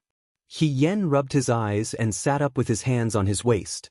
This was a muddle-headed night, and also a night of fighting for the Red Cliffs. If she wanted to recall, forget it, it was better not to recall. She only thought that the phrase, "do whatever you want," was used on her in the end. Did she get any rewards? From the looks of it, the biggest winner was clearly Xiao Ju. He Yen turned her head to look at her side, but it was empty. There was no one there. She was stunned for a moment, then looked outside. She was afraid that it was already too late. After bathing last night, she was so tired that she fell asleep immediately. Looking at the sun now, she estimated that it was not early. Just as she was thinking, the door opened and someone walked in. He Yen raised his head and saw Xiao Ju walk in. Baigua followed behind with a food basket in her hands.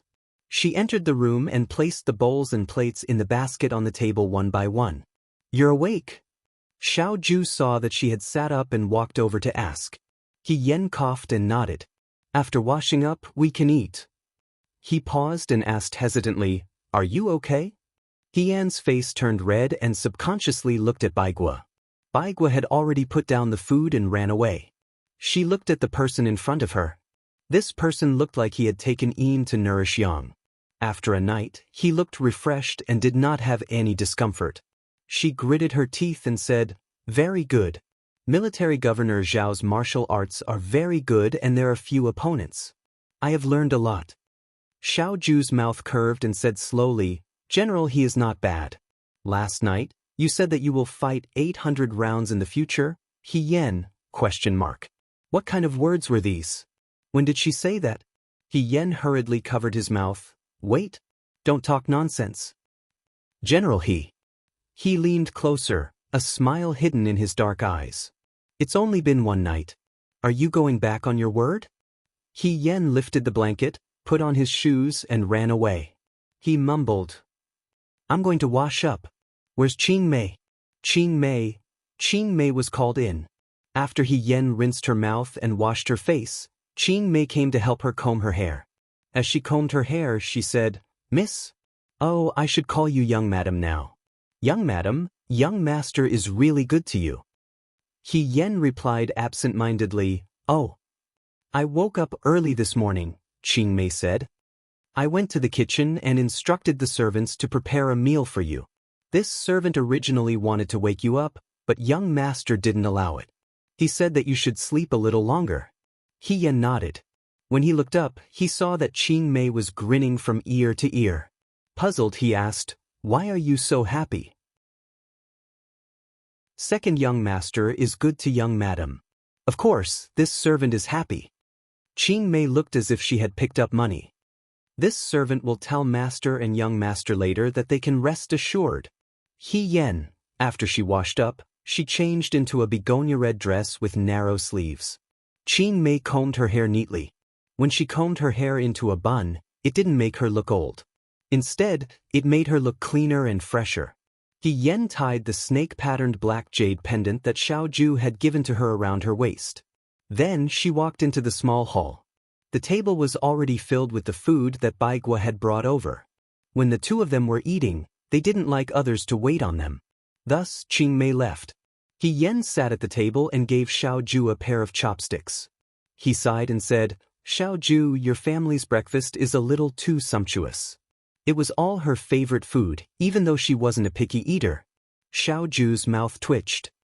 "You're bought over with just one meal? Then you don't understand." He Yen said with conviction. "Us ordinary people don't care about pretentiousness. When you get married, what you wear and what you eat is very important." He laughed. "You're easy to feed." He Yen grabbed a plum blossom bun and smiled at her as he ate. Suddenly, he thought of something and his expression changed. "Oh no, aren't we supposed to serve tea to eldest brother and sister-in-law this morning?" Originally, it was the bride's turn to serve tea to her parents-in-law. However, Xiao Zhongwu and his wife were no longer alive. Logically, they should serve tea to Xiao Jing and Bai Rongwei. "It's okay. I've already told them that we'll go after eating." He Yen looked at her. "Isn't this against the rules?" "What rules?" This person said casually. "Xiao family doesn't have any rules. You can do whatever you want." He Yen was startled. Not to mention when she was in the He family, when she married into the Su family, before she went blind, she had to follow the rules every morning and night. Because she was a woman for a short time and then spent many years in the army, there were many rules that she wasn't clear about. She often made a fool of herself. At that time, whenever she thought of the word rules, she would have a headache. Now, someone was telling her to do whatever she wanted. She sneaked a glance at the person opposite her. Xiao Ju noticed her gaze and asked, "What's wrong?" "Xiao Ju," He Yen said seriously, "in the Shu'a capital, you're the first husband. You're really considerate of everything." Xiao Ju's lips curled up. She said calmly, "Of course. After all, your husband fell in love with you at first sight during the Lantern Festival. The next day, he came to propose marriage. If you didn't agree to marry him, he would jump into the river and kill himself." He Yen. He continued to say casually, "Our General He's skills in commanding troops have reached perfection. She's also very good at controlling her husband." He Yen thought that it sounded familiar. Only then did he remember that she had casually spouted nonsense to Ling Xiu and the other girls when they were in Jiang. She didn't expect Xiao Ju to remember it. At that time, she was talking nonsense. She didn't expect that Xiao Ju would really become her husband. But now, it sounded a little shameless. He Yen picked up the sweet syrup and pretended to take a sip. She changed the topic. "That Xiao family really doesn't have rules? You can do whatever you want?" Xiao Ju glanced at her. "You can't cheat. You can't meet a man at night." "He Yen," she asked fearlessly, "then what will happen if I break these two rules?" Xiao Ju narrowed her eyes and said calmly, "Break her legs and lock her up." He Yen, after a while, she said, "Xiao Ju, you're so fierce." She looked at her with a warning look. "That's right." After breakfast, He Yen and Xiao Ju went to serve tea. He Yen had lived in the Xiao mansion for a while, so he wasn't unfamiliar with Xiao Jing and his wife. After drinking the tea, Bai Rongwei took out a small box and handed it to He Yen. She smiled and said, "This was prepared by me and his brother before Huaijin got married. Today, we can finally give it away." He Yen smiled and thanked her. Bai Rongwei looked at the two of them again. The more she looked at them, the happier she felt. After Xiao Ju was betrothed by Emperor Wenxian, Bai Rongwei heard a lot of people talking behind her back about how the second son of the Xiao family married a vulgar martial artist. Bai Rongwei was unhappy when she heard this. Later, when there were invitations, she would say that she wasn't feeling well and wouldn't go. Now that the two of them were walking together, they looked like a pair of jade. Moreover, who said that women should be gentle and polite. She saw that He Yan was lively and Xiao Ju's expression had become more lively these days. He Yan talked for a while until Xiao Jing told her that it was time to rest. After Bai Rongwei became pregnant, Xiao Jing didn't dare to be careless. He Yan took the box and Xiao Ju out of the door and walked towards her courtyard. Halfway there, she couldn't help but open the box a little. She looked inside and saw that there were 3 hairbrushes made of white jade. From big to small, they were exquisite. Hairbrushes. She was startled. Xiao Ju looked at her sideways. You don't like them? He Yan closed the box and hugged it.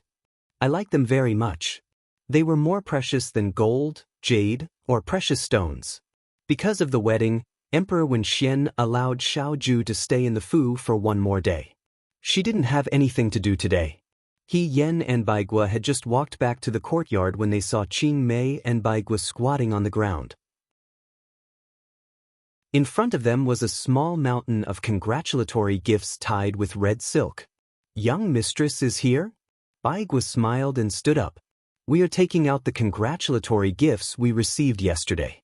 Young mistress, do you want to take a look? He Yan saw that the congratulatory gifts almost filled half of the courtyard. He couldn't help but ask Xiao Ju, didn't they say that you are unapproachable and don't have good relations with people in the capital? How did you get so many congratulatory gifts? How many people came yesterday? Xiao Ju didn't say anything. The corners of her lips curled up slightly. She looked proud. I'll go take a look first to see what good things there are. He Yan said and walked to Qing Mei's side. Originally, when he made He Rufei, the emperor gave him a lot of gifts. However, he didn't get to enjoy them before they were carried to the He family's storeroom. After that, he made Lady He. His family was poor. He hadn't seen the joy of sitting on a mountain of gold in a long time. Qing Mei was also very excited. It was probably her first time seeing so many good things. She couldn't help but share her discoveries with He Yan. Young mistress, look at this. This flower pot is made of colored glass. This ginseng looks very expensive. And this vase. This is the first time I've seen this kind of vase. Is this precious stone real? The little girl chattered nonstop. He Yan followed her and rummaged a few times. Unexpectedly, she found something sent by an acquaintance. It was a gift from Mu Hongjin and Cui Yuji from Jiang City. It was a whole set of pearls. Jiang was close to the water and was rich in pearls. The pearls were plump and bright. As soon as the box was opened, it almost dazzled people's eyes. Cui Yuji was rich and imposing, and Mu Hongjin was overbearing and generous. It was indeed very fitting for them to send such a valuable gift. However, He Yan felt that she probably wouldn't wear this set of pearls in her lifetime. If she wore it outside, it would be like openly putting banknotes on her head. Wouldn't it attract people to snatch it? It was really eye-catching. She continued rummaging and found a small jar of wine. It was a gift from Jinling City's Hua Yuxian and Kai Lian. It was the Bifang wine that they had tasted before. However, this jar of Bifang wine was a vintage wine. It had been stored for 7 years. If it wasn't for Xiao Ju and He Yan's great joy, Hua Yuxian wouldn't have been willing to take it out. He Yan put this small jar of Bifang wine beside him. He heard Qing Mei say, "Young mistress, look at this." He Yan turned to look and was stunned for a moment. This was an extremely long embroidery. The whole embroidery was about half a person's height. It was embroidered with a pair of lotus flowers on a stalk and a pair of mandarin ducks.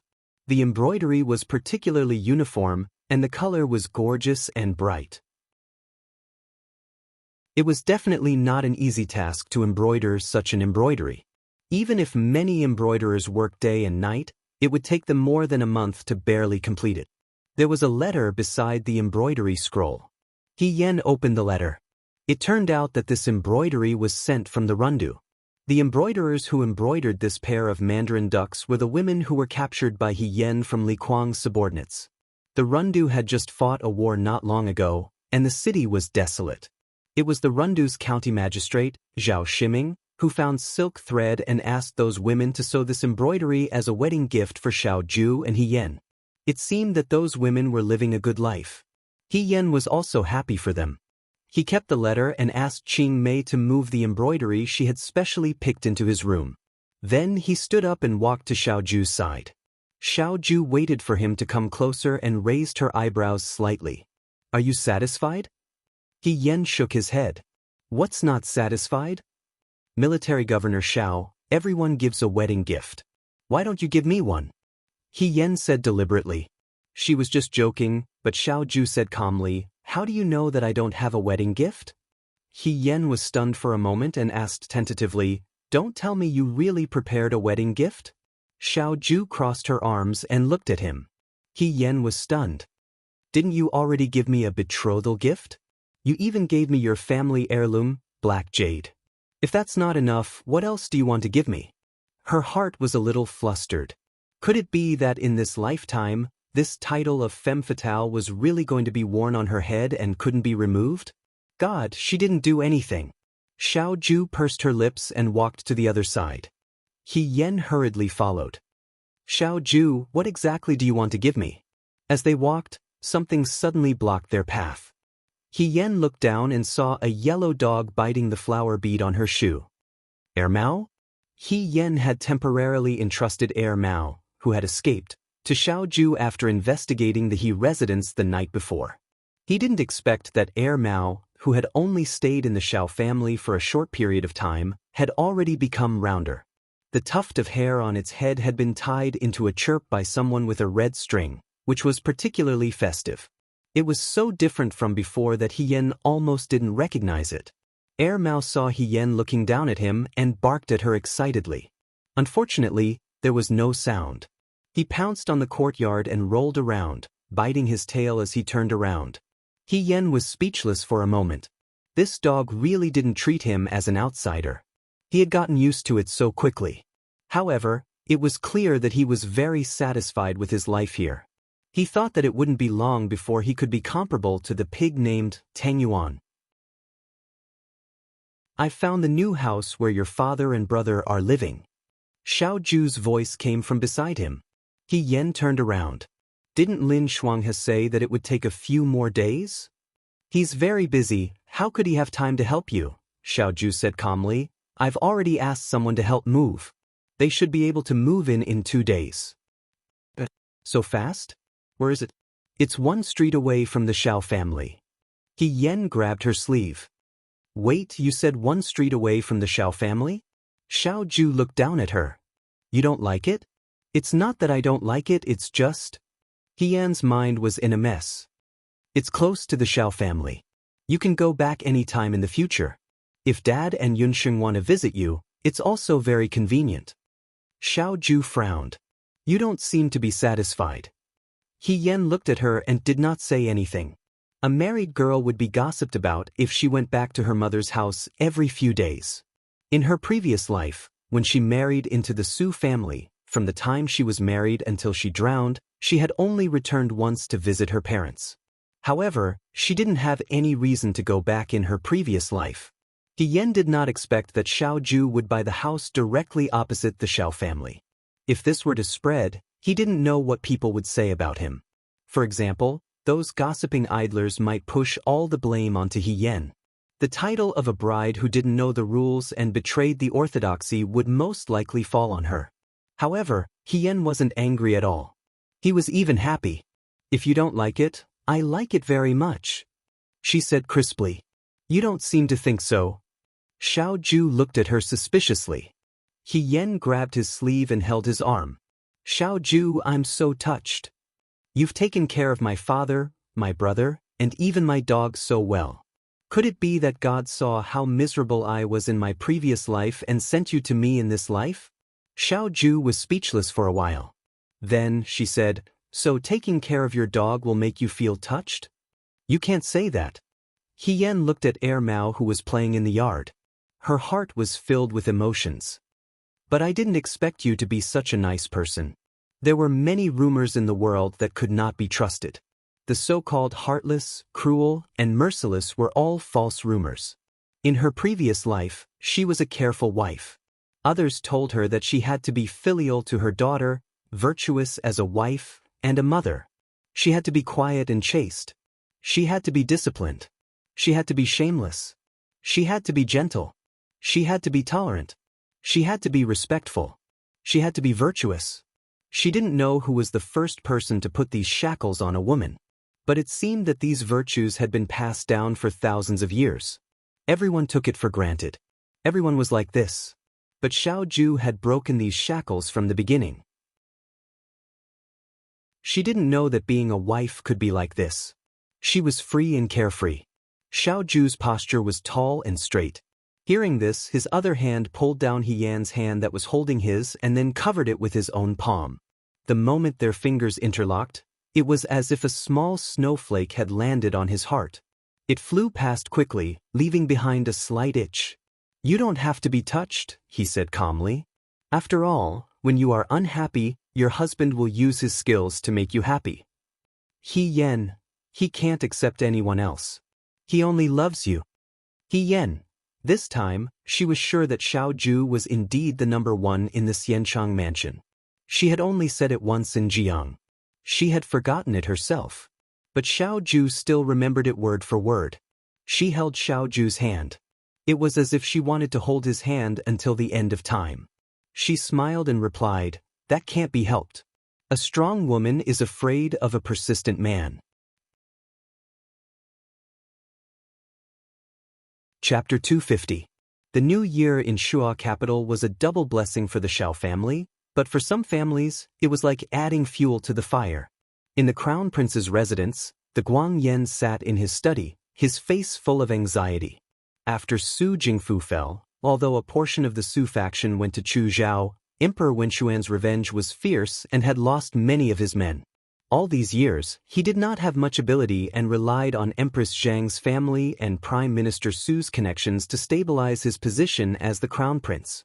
Although it was his own decision to abandon the rook to save the king, after making the decision, the Guangyan regretted it. In these days, the Guangyan appeared in front of Emperor Wenxuan very frequently and started to interfere with the matters of the court. Empress Zhang told him not to act rashly at this time. He had been close to Su Jingfu in the past, and Emperor Wenxuan probably did not like him. Before the limelight passed, it was best to stay in the residence and not do anything. The Guangyan agreed, but he was even more anxious inside. If his fourth son took advantage of his absence to say sweet words in front of Emperor Wenxuan, who knew what would happen in the future?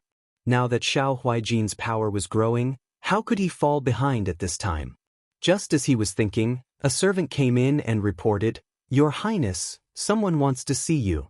The Guangyan said, "Come in." The person was wearing servant clothes and did not look very eye-catching, but when he raised his head, one could see that his appearance was slightly different from Wei Ren's. This was a Yudo. "Your Highness, this servant is here on Lord Meningbu's orders to pass a message to Your Highness." Meningbu? The Guangyan narrowed his eyes and asked the others in the hall to leave. Then he looked at this person. "Your envoy is still alive?" After the Heavenly Star platform, Emperor Wenxuan had ordered people to put all the envoys from Yudo under house arrest. Until now, he had not said what to do. The Guangyan had tried to get someone to send a message to Meningbu, but it was too tightly guarded and they never found a chance. He did not expect Meningbu's men to come knocking on his door. As if afraid that the Guangyan would not believe him, the servant stepped forward and showed the Guangyan the seal in his sleeve. "If you want me to save your lord, then go back," the Guangyan said impatiently. "Imperial father is still angry. This consort doesn't want to add fuel to the fire." "Your Highness, you haven't been to court recently, so I'm afraid you don't know. The fourth prince has been very favored by His Majesty recently, and the courtiers in the court also want to support him." It would have been better if he hadn't said that. Once he said that, Guangyan's expression turned ugly. He sneered and said, "How could I not know? Concubine Lan attends to him every day," the servant said in a low voice. "Sir Meningbu asked me to ask His Highness if he's just going to sit and wait for death?" The crown prince slammed the teacup in front of him against the wall with a bang. "Shut up." He was furious. Emperor Wenxuan favored the concubine Lan more than just a day or two. The Guangyan knew that if he was not the eldest son, if Emperor Wenxuan did not have to worry about public opinion, he would have already made the Guangyan the crown prince. It was all because the Guangyan was concubine Lan's son, that bitch. Indecisiveness will only lead to trouble, Your Highness. The Guangyan looked at the servant. What do you mean? The servant lowered his head humbly. Sir Menimbu asked me to tell Your Highness that His Majesty is old, and the fourth prince is ready to make a move. If this did not happen, the position of Emperor Dawei would have already been in Your Highness's pocket. Now that Prime Minister Su has fallen, and Xiao Huijin's wings have grown, if Xiao Huijin seeks refuge with the fourth prince. The Guangyan's heart skipped a beat. This was what he was most worried about. In the past, Xiao Zhongwu did not like him and often caused trouble for him. Now that Xiao Zhongwu was finally dead, his son appeared. But now, Xiao Huijin was even more terrifying than Xiao Zhongwu. Su Jingfu had not been able to eliminate Xiao Huijin, and now he had nurtured such a disaster. Your Highness, why don't you cut the Gordian knot? Impudent! The Guangyan blurted out. He was both shocked and angry. You dare to speak nonsense in front of me. Your Highness, please spare my life. The servant bowed. Those who achieve great things do not care about trifles. Being kind to others is being cruel to yourself. Otherwise, with Your Highness' benevolence, I'm afraid the fourth prince will take advantage of this loophole. But now, the servant's voice seemed to be bewitching, if Your Majesty's imperial carriage arrives, you will be the rightful son of heaven. The rightful son of heaven. The Guangyan, shut up. It was as if a demon's box of bewitchment had been opened. Thoughts that had not been moved before were now uncontrollably floated to the surface of his mind. He understood what Menimbu meant, but although he had secretly fought with the Guangxua in the past, he had never thought of killing his father. Although Emperor Wenxuan favored the Guangxua, he treated him well. Although in the previous dynasty, there were many cases of father and son killing each other, but the Guangyan felt that he did not have to go to this extent. Emperor Wenxuan did not have many children, and the Dawei had always valued rules. When the time came, Emperor Wenxuan would naturally pass the throne to him. Empress Zhang and the Guangyan both thought so. But year after year, day after day, this wait seemed to be endless. Emperor Wenxuan seemed to be deliberately avoiding something. After waiting for so long, not only did he not receive the imperial edict, but he also waited for the gradual rise of the Guangxua. In the past few years, wasn't he secretly communicating with the Yudo because he was becoming less and less confident? If Emperor Wenxuan had done what he was supposed to do, he would not be in this situation. Until now, he had been restricted in many ways. In this battle for the throne, he had unknowingly fallen from being the victor to being at a disadvantage. If he allowed the Guangxua to continue like this, his heart was fiercely stirred by evil thoughts. He might as well go all the way. The servant kneeling on the ground saw the changes in the crown prince's expression. He kindly advised, Your Highness, this servant has already conveyed His Excellency's message.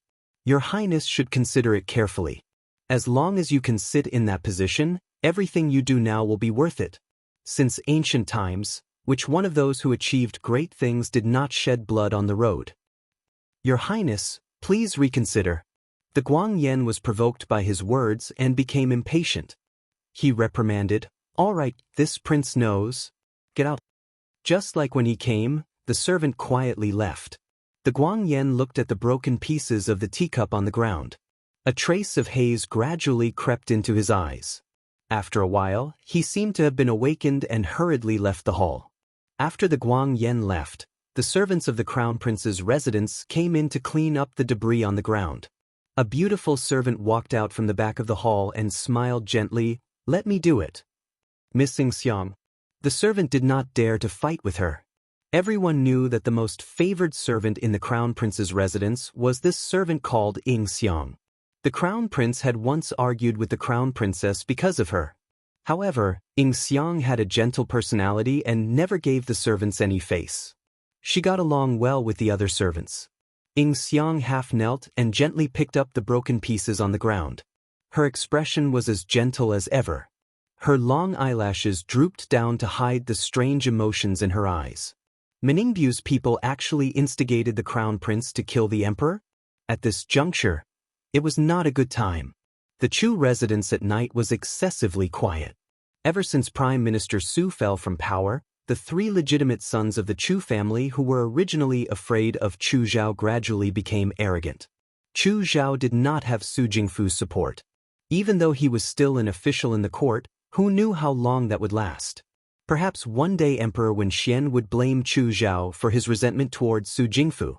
No one could say for sure. Madame Chu would occasionally mock and ridicule Chu Zhao when she saw him. As for Chu Linfeng, he almost did not see Chu Zhao anymore. He was a completely different person from the warm concern he had for Chu Zhao before the incident. Chu Zhao himself was not affected by these things. He continued to do what he was supposed to do every day. The wound on his chest had not fully healed yet. As he was recuperating in the residence, he rarely saw his colleagues. He very cleverly avoided this critical time. His trusted aide walked in and took out a letter from his pocket. "Fourth young master, there is news from Miss Ing Xiang again." Chu Zhao took the letter and opened it. He was fine at first, but after reading the letter, his expression changed slightly. A moment later, he threw the letter into the burning stove. His fingers lightly pressed against his forehead as if he had a terrible headache. "Fourth young master?" his trusted aide asked carefully. Chu Zhao waved his hand and did not say a word. He really did not expect the Guangyan to be so anxious. He also did not expect Ma Ningbu to not forget to sow discord at this juncture. If the Guangyan had a bit of intelligence, they would not be led by the nose by Yudo. Unfortunately, in these years, just like how Emperor Wen Xian relied on Su Jingfu, the Guangyan had long been used to letting Su Jingfu take care of everything. Once Su Jingfu fell, he had no idea what to do. "Fourth young master," the trusted aide looked at his expression and thought for a long time. He finally could not help but say, "Fourth young master is very talented. Now that the Prime Minister is no longer here, the Crown Prince is impulsive and reckless. Fourth Prince knows how to conceal his strength and bide his time. The situation in the imperial court is different from the past. A fine bird chooses a tree to nest in. The Crown Prince is incompetent. Why not follow Fourth Prince?" These words were disgraceful, but Chu Zhao had always treated his subordinates well. Therefore, his subordinates were always more daring than other trusted aides. Hearing this, Chu Zhao released his hand and looked at the oil lamp on the table. The flame in the oil lamp was slightly swayed by the cold wind that came in through the window. He said, "If Xiao Huaijin was not here, of course I could. But now, even if it was for Xiao Huaijin's sake, Fourth Prince would not use me." Even if the remaining remnants of Su Jingfu went to defect, it did not seem to be as important as Xiao Ju. At this juncture, the Guangyan needed Xiao Huaijin's strength. Because Xiao Zhongwu and Su Jingfu were mortal enemies, the Guangyan would not give up on Xiao Huaijin and choose him. "But if we continue on this path to the end—" "It's not that I want to continue on this path to the end," Chu Zhao interrupted him. "It's that there has never been a second path for me to take." Perhaps this was destined many years ago, when he first met Su Jingfu and knelt under Su Jingfu's tutelage. "Then, fourth young master, what should we do now?" "I need to go to the Crown Prince's residence." A trace of worry flashed through his brows. Although it seemed that Meninbu's words might have caused the Crown Prince to have other thoughts, his words might not be of any use. But since they were already on the same boat, if something happened to the Crown Prince, he would not be safe either. He could only do his best. In Cunning Palace, Empress Zhang sat quietly on a soft couch, her eyes closed as she listened to the zither player play. The sound of the zither was clear and peaceful, able to soothe the impatience in people's hearts. Ever since Su Jingfu's accident, she often had insomnia at night, and the amount of time she could sleep each day was very little. Once she closed her eyes, her eyelids would often twitch violently, as if indicating that something was about to happen. Emperor Wenshuan's health was getting worse and worse, and he did not attend court every few days. Lin Qingtan had checked on him several times, and only said that he would be fine after taking good care of his body. But in Empress Zhang's heart, she felt that this was not the case. She was also somewhat anxious.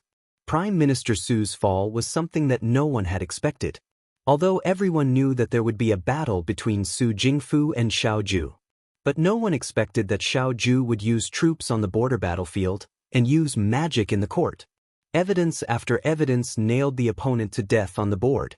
Empress Zhang was not sure whether Su Jingfu's incident would implicate the Guangyan.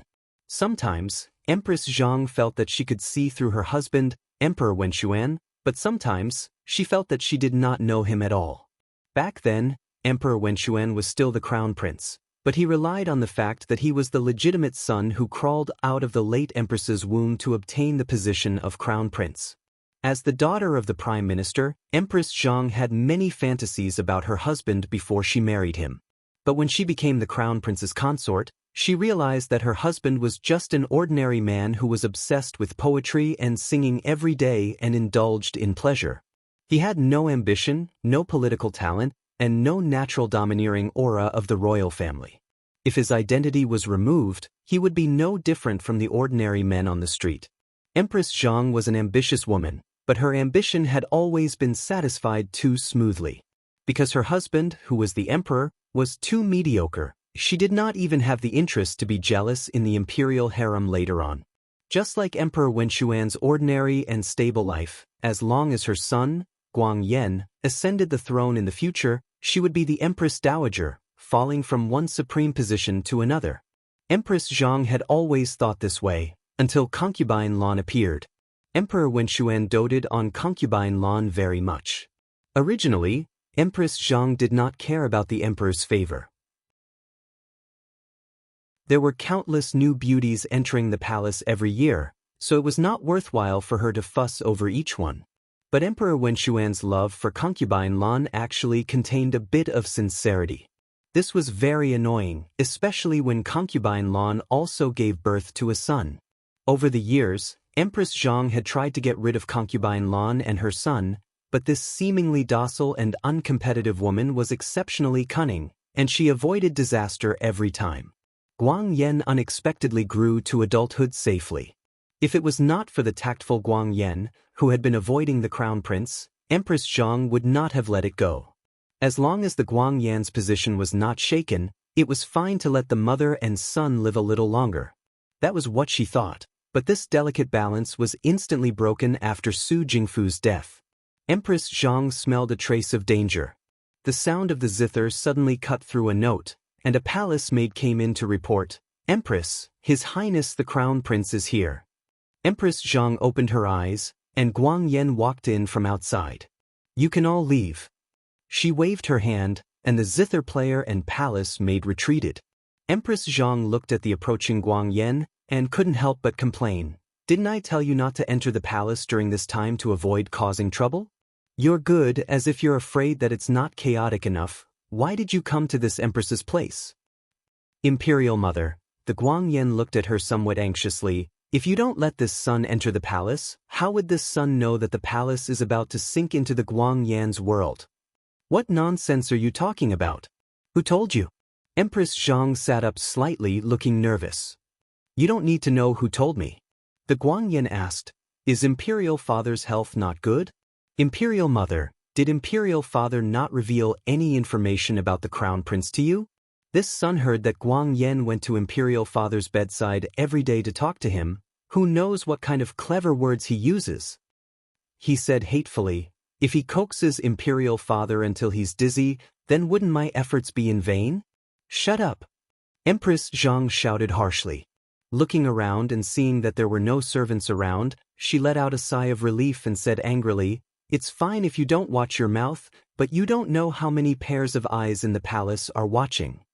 "Imperial Mother," the Guangyan said disappointedly, "I think that bitch Concubine Lan can't wait to make her move. Why do we still care so much?"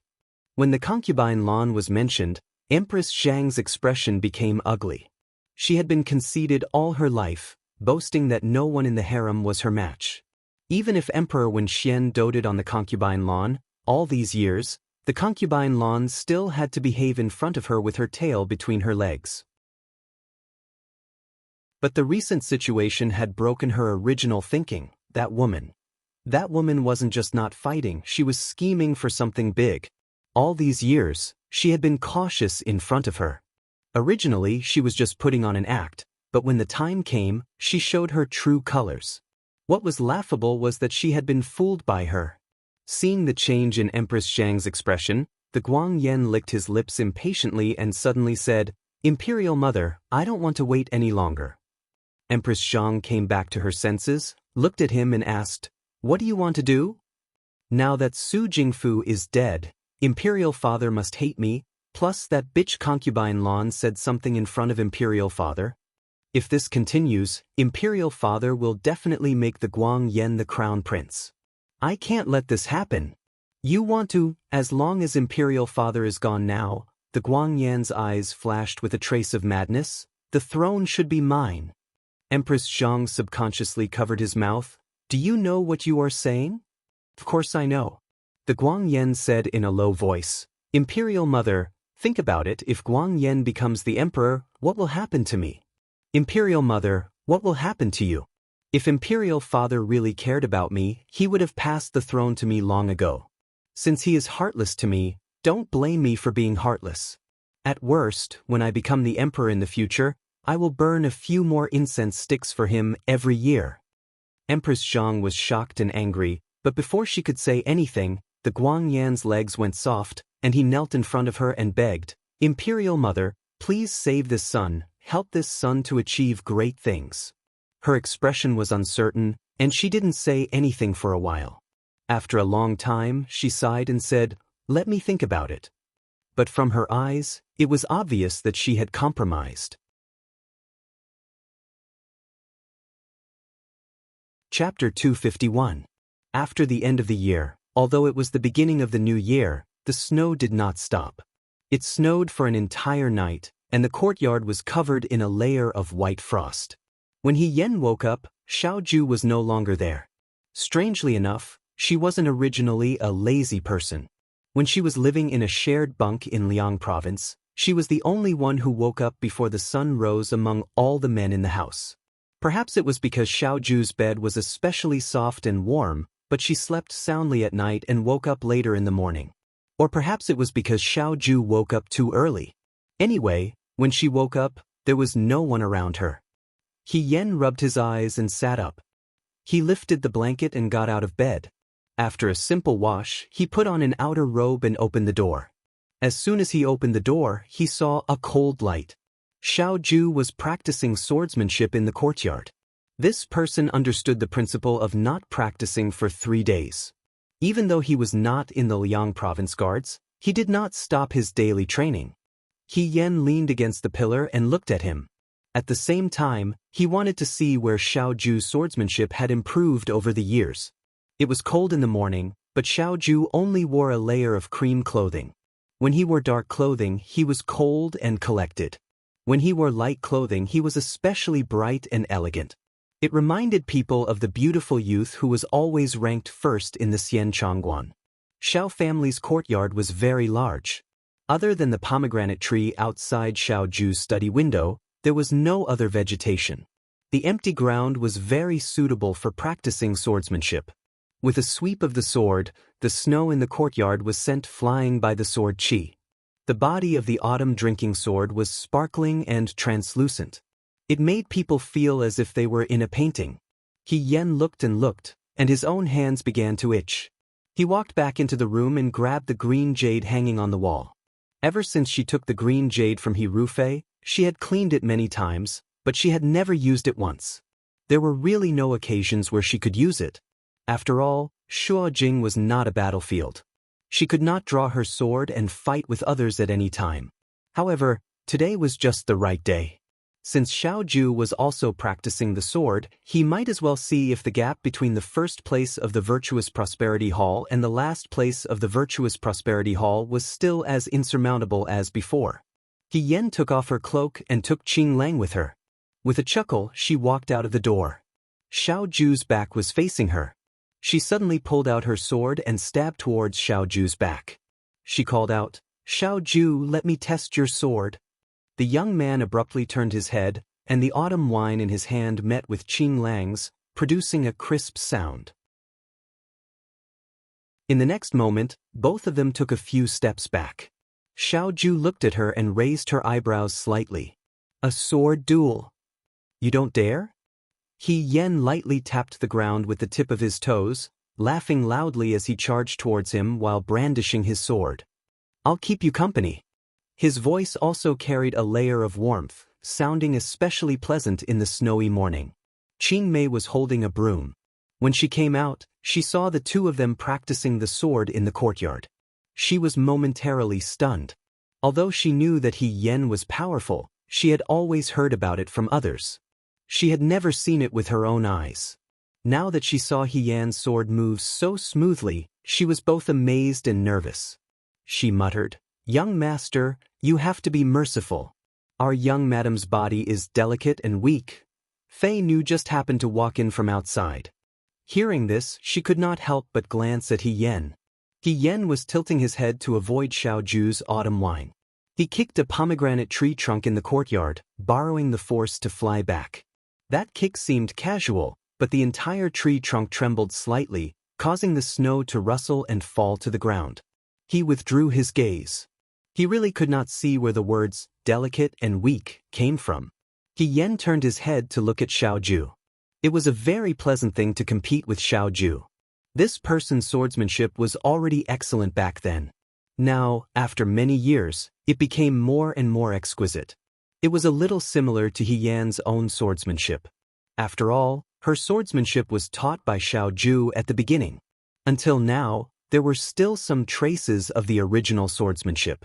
It was just that the idiot who always accidentally got hit on the head by the scabbard in the bamboo forest under the moonlight now had a long sword in her hand. She was extremely agile, like a flying dragon and a flying swallow. It was difficult to determine the winner in a short time. Bodyguard Fei Nu, Qing Mei did not understand, so she asked the person beside her, "Is young master going easy on young madam?" "No need." Fei Nu was slightly surprised. Young madam's swordsmanship is very good. He Yan's swordsmanship was exquisite and strange. When Lu Buwang first saw her as a woman, there were many changes in her swordsmanship. She did not stick to the form and was full of changes. With the green sword in her hand, it was like a green cloud, dazzling people. Xiao Ju's swordsmanship was more stable. The sword chi was strong, and the stronger the opponent, the stronger it became. Even when He Yen circled around her, she could still break his swordsmanship. Drinking autumn was cold, reflecting the snow on the ground like a mirror. After more than 10 swordsmanship, He Yen suddenly stepped back, lowered her head, and covered her chest with her hand. Seeing this, Xiao Ju paused, immediately put away her long sword, and stepped forward to support her. "What's wrong?" He Yen was half-hugged by him. Suddenly, she raised her head and smiled slyly. Xiao Ju was stunned. The next moment, she slapped her palm. Xiao Ju reached out to block it, but she was still pushed back a few steps. A wise man should be cut down by his emotions. Using a beauty as the basis for a matter, losing one's will and weakening one's body can turn defeat into victory. The girl held a long sword and said proudly, "Military Governor Xiao is not good enough. You can't even see through the beauty trap." "Beauty trap?" he asked slowly. After a moment, he chuckled and counterattacked with his sword. He Yen raised her sword to block it. The two of them fought for dozens of swordsmanship. Xiao Ju restrained He Yan's arm with one hand, and He Yan's hand was restrained from behind. This person even had time to tease her in her ear, "You call yourself a beauty? You are so confident." A warrior can be killed but not humiliated. He Yen suddenly turned around, pulled out her hand, pressed her sword forward, and then turned around to stab with her sword. The young man's eyes moved slightly. He suddenly put his sword behind his back and stood facing the tip of her sword. He Yen was caught off guard. The sword in He Yan's hand was coming at him fiercely. Seeing that the tip of the sword was about to pierce through his chest, He Yen panicked and forcefully pulled back his sword. However, as the sword moved forward, she was also pulled forward by the sword. There was no way to avoid it, and she fell into Xiao Ju's arms. Xiao Ju was forced to hug her tightly. "What are you doing?" He Yen said angrily. Xiao Ju replied calmly, "If one does not harm oneself, the victim will be real." He lowered his head to look at He Yen and smiled. "General, he is not good enough. You can't even see through the beauty trap. The beauty trap. He Yen said angrily, you are the military governor of the right corps. Do you think it is appropriate for you to use the beauty trap? All is fair in war. He Yen said calmly. He Yen sighed. You are too despicable. The man in front of her looked down at her from above. There was a hint of a smile in his dark eyes. He Yen was stunned. When she saw him slowly leaning over, she immediately closed her eyes nervously. In the next moment, she felt a slight vibration from the chest she was hugging. She opened her eyes and saw Xiao Ju staring at her while holding back his laughter. He stopped a centimeter away from her and raised his eyebrows. Beauty trap? He Yen suddenly felt ashamed that she was being scolded for being blinded by her beauty. She turned around and walked away without saying a word. However, Xiao Ju pulled her back and gently kissed her forehead. General, he is amazing. I admit defeat. Qin Mei was speechless. She quickly turned her head and covered her eyes with her hands.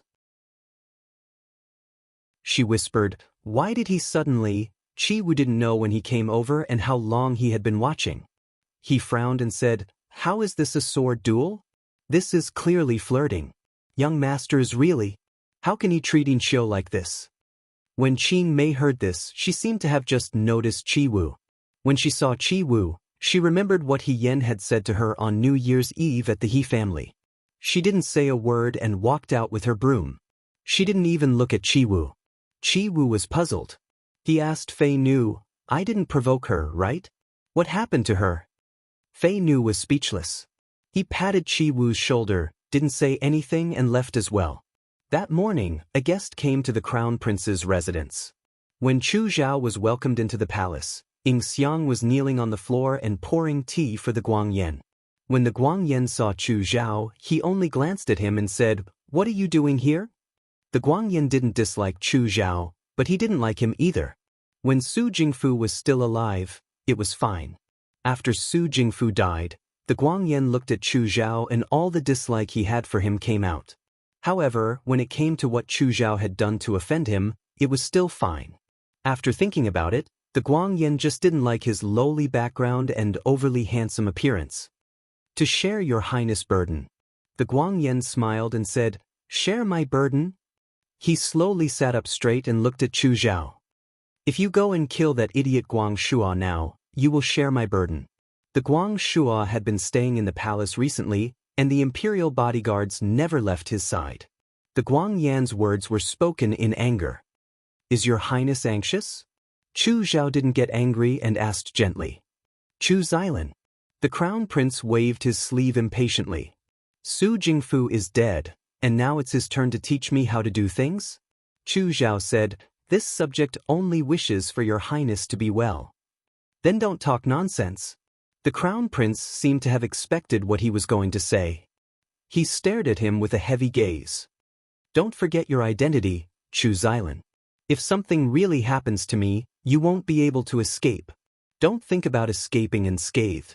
What you need to do now is to assist me, not drag me down.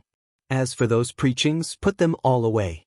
Otherwise, what happened to Su Jingfu today will be your tomorrow. Ying Xiang stood quietly at the side with her head lowered meekly.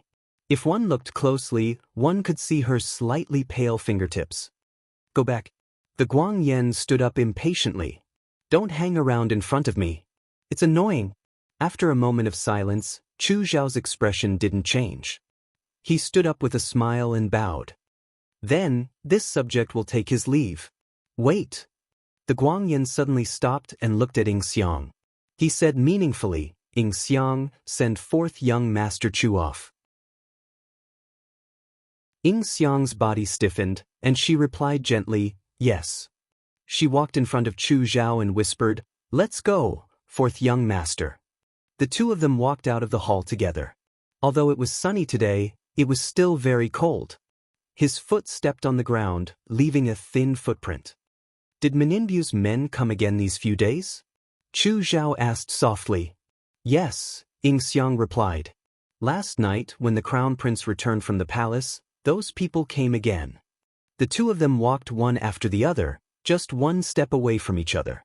From the side, It looked like they were maintaining a polite distance and didn't seem to be very familiar with each other. It seems that the crown prince already has an idea. Chu Zhao sighed. Ying Xiang looked ahead. What does fourth young master plan to do? Chu Zhao said, I'll do my best. This servant heard that fourth young master had seen Miss He once at night. Ying Xiang suddenly changed the topic. You should know that Miss He is now military governor Zhao's sweetheart. If fourth young master uses Miss He as bait, you can at least solve the immediate problem and have the capital to make a deal with military governor Zhao. Why should fourth young master give up? There's no need. Ying Xiang stopped in her tracks.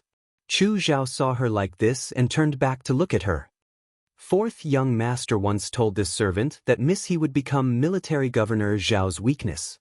The woman in front of him was gorgeous, but her eyes seemed to be filled with ice. She looked fragile and cold. Her voice was still gentle, but the words she said were as sharp as a sword. But now young master is wrong. She is not military governor Zhao's weakness, but young master's weakness. Chu Zhao looked at her quietly. After a while, he looked forward and said in a gentle voice, Ying Xiang, are you doing well in the crown prince's residence? Ying Xiang was stunned. The coldness that had gathered in her eyes earlier instantly dissipated into smoke. Her expression became somewhat perplexed. After a while, she lowered her head and said, This servant is doing very well. Chu Zhao smiled. If you are doing well, then it's fine. He continued to walk forward. Ying Xiang paused for a moment, then followed him. The carriage stopped in front of the crown prince's residence. Chu Zhao looked back at her. Let's go back. You've been out for too long. I'm afraid His Highness will be dissatisfied. Ying Xiang raised the corners of her mouth and smiled at him. But there was a hint of sadness in her smile. Chu Zhao got up and got into the carriage. The carriage gradually drove away. Ying Xiang didn't go back immediately. She just stood at the door and looked in the direction the carriage gradually disappeared. Only when she couldn't see anything did she slowly turn around and walk inside. There was no one in the hall. The servant who was waiting on her said, Miss Ying Xiang, His Highness wants you to go to the bedchamber. Her body trembled slightly, and her lips turned pale. She paused for a moment, then lifted her skirt and walked towards the bedchamber. As soon as she arrived at the bedchamber, she saw the crown prince leaning against the soft couch. When he saw Ying Xiang come in, the Guangyan asked playfully, Why were you gone for so long? Ying Xiang calmly walked over and smiled. Was it long? It was only half a stick of incense. His Highness shouldn't pick on this servant's faults. She half knelt in front of the Guangyan and leaned against his knee. The Guangyan used to love her pitiful and cute appearance when she leaned against his knee. But today his hand stroked Ying Xiang's hair. His voice was so gentle that it made one's heart palpitate. It was like the calm before the storm. Half a stick of incense's time is enough to do some things. For example, report all the big and small matters in the crown prince's residence to Chu Xilan. His Highness? Ying Xiang was stunned. Her eyes widened. What do you mean? The hand that was gently stroking her hair tightened and strangled her throat. Ying Xiang's neck was slender and white. Just looking at it would make people feel tender affection. But now, in this hand, it seemed like it would break in the next moment. It was powerless and sad. Why did Chu Xilan come today? He's not a roundworm in this prince's stomach. How can he know what this prince is thinking? This prince entered the palace yesterday, and today he came in a hurry. Ying Xiang, oh Ying Xiang. The Guangyan stared at her and said fiercely, This prince underestimated you. Chu Zhao came at such a coincidence. Of course, perhaps because he was too anxious to stop him, he exposed himself. The Guangyan was a suspicious person in the past. The reason why he didn't suspect Ying Xiang before was because this woman's appearance was very deceptive. She looked no different from any other woman in this residence who desperately tried to win his favor. And because she was sent by Chu Zhao, she had no one to rely on. Therefore, she served him with all her heart. In all fairness, it wasn't without reason that the Guangyan doted on Ying Xiang. With Ying Xiang's appearance, even if she was sent to the palace, there weren't many people who could compare to her. But now that he found out that she was in the crown prince's residence and was secretly passing information to Chu Xilan, This little bit of doting turned into anger and humiliation from being betrayed. Slut. He suddenly let go of his hand and slapped her. The woman in front of him fell to the ground and didn't get up for a long time. This prince said that you were born so beautiful. If this prince asked for you, he would be willing to give you to me. After all these years, he actually didn't touch you. A vulgar smile appeared on Guang Yan's face. This Chu Xilan's ambition is not small. Raising you like this is just raising a tool. When the time comes, she will give you away and sell you as a favor. But Ying Xiang. He slowly squatted down in front of Ying Xiang and pulled on Ying Xiang's hair to force her to look up at him. Did this prince not treat you well? Since you entered this prince's residence, why do you still want to work for him? Did you forget that your current master is this prince, not Chu Xilan? Ying Xiang raised her head to look at him. Her face had a deep red mark from the Guang Yan slap. There was a bit of blood at the corner of her mouth and a bruise on her neck. However, there wasn't a trace of anger or fear in her expression. She was still as gentle as usual. She looked at the Guang Yan affectionately and said in a low voice, "This servant is one of His Highness people."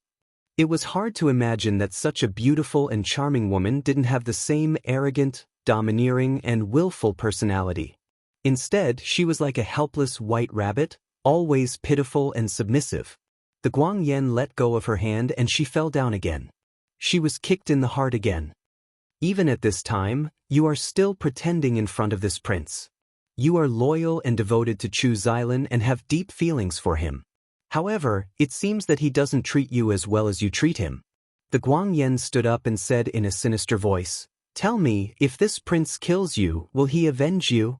This servant is one of His Highness people. If I die, I will be one of His Highness ghosts. It has nothing to do with fourth young Master Chu." Ying Xiang replied softly. "Well said." The crown prince clapped his hands in delight. "You have such a glib tongue. You can't blame this prince for spoiling you for so long. However, you slut, you should know." A trace of malice flashed through his eyes. What this prince hates the most in this life is disloyalty. If you want to be an adulterous couple with Chu Xilan, this prince won't stop you. However, you have to pay the price for what you have done. He turned his head to look at Ying Xiang. Ying Xiang raised her head and met his malicious and ruthless gaze. She couldn't help but shiver. "This prince won't kill you, but I won't let you have an easy time either," he said.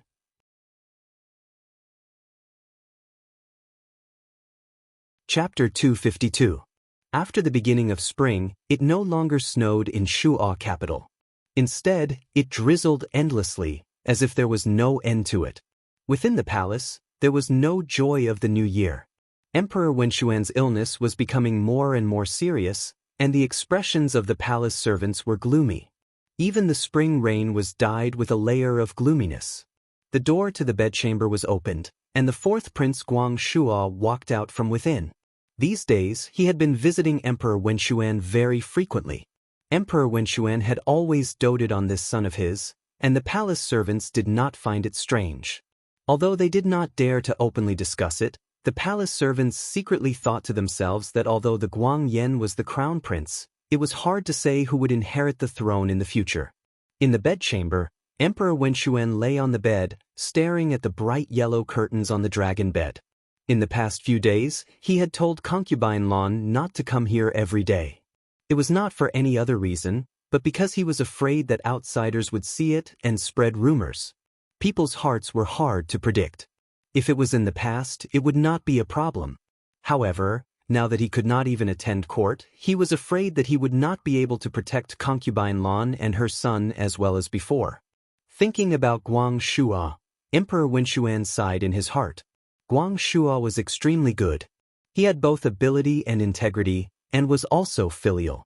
Putting everything else aside, if he had a bit more decisiveness and coldness, he would be a rare wise emperor in Dawei. However, it was because of his kindness and soft-heartedness that Emperor Wenshuan treated him differently. Because this kind of Guang Shu'a was more like his own son. Unfortunately, even so, Emperor Wenshuan was unable to change the crown prince at this time and hand the throne to Guang Shu'a. Once he did so, the imperial court would definitely be in chaos. Based on the Guang Yan's personality, it was likely that the imperial family's sons would immediately fight each other and blood would be spilled in the main hall. If he was in the prime of his life, he would be able to suppress all of this. However, he was already old. All these years, the courtiers had followed the Guang Shua, followed the Guang Shua, followed the Guang Yan, followed the Guang Yan. Everyone had their own thoughts, and he could no longer control them. But, in the end, there had to be a result. Emperor Wenxian was startled when he heard a slight noise coming from the door. He thought it was a palace servant. Then, he heard a Guang Yan's voice. "Father, is he asleep?" It was a Guang Yan. He was carrying a redwood basket in his hand. When he saw Emperor Wenshuan, who was lying on the bed, about to get up, he hurriedly went forward and helped Emperor Wenshuan up. He leaned against the headboard and called out, "Father." "Why you here?" Emperor Wenshuan asked. As soon as he spoke, he was shocked to find that his voice was unusually hoarse. "I heard that father was sick, and I was terrified." The Guang Yan seemed to be a little nervous. "After thinking about it, I decided to come into the imperial palace to see father." "Is father's body healthy?" The Guang Yan had always been domineering and arrogant. This was the first time he had shown such a helpless expression. Emperor Wenshuan looked at him and suddenly sighed. Ever since Su Jingfu's accident, the Guang Yan rarely came to the imperial palace. Of course, Emperor Wenshuan knew that the Guang Yan had been close to Su Jingfu in the past because he was afraid that Su Jingfu would implicate him, so he deliberately avoided the limelight. Emperor Wenshuan was also angry with the Guang Yan. It was also because of his relationship with Su Jingfu that he particularly hated him.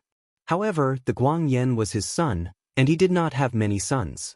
Therefore, this was the reason why the Guang Yan was still safe and sound until now. It was because the Supreme Court had received Emperor Wenshuan's verbal order to bypass the Crown Prince and the Guang Yan in all cases related to Su Jingfu. Seeing that Emperor Wenshuan was staring at him, he did not know what he was thinking. The Guang Yan was a little uneasy. He subconsciously opened the redwood basket and took out a small bowl of soup. "Imperial Father, this is the ginseng soup that I ordered from the imperial kitchen." The Guang Yan said anxiously, "Imperial Father, please drink some." Emperor Wenshuan looked at him. For some reason, he suddenly remembered that when the Guang Yan was young, before the Guang Shuai was born, he only had one eldest son, the Guang Yan, and he had sincerely cherished him.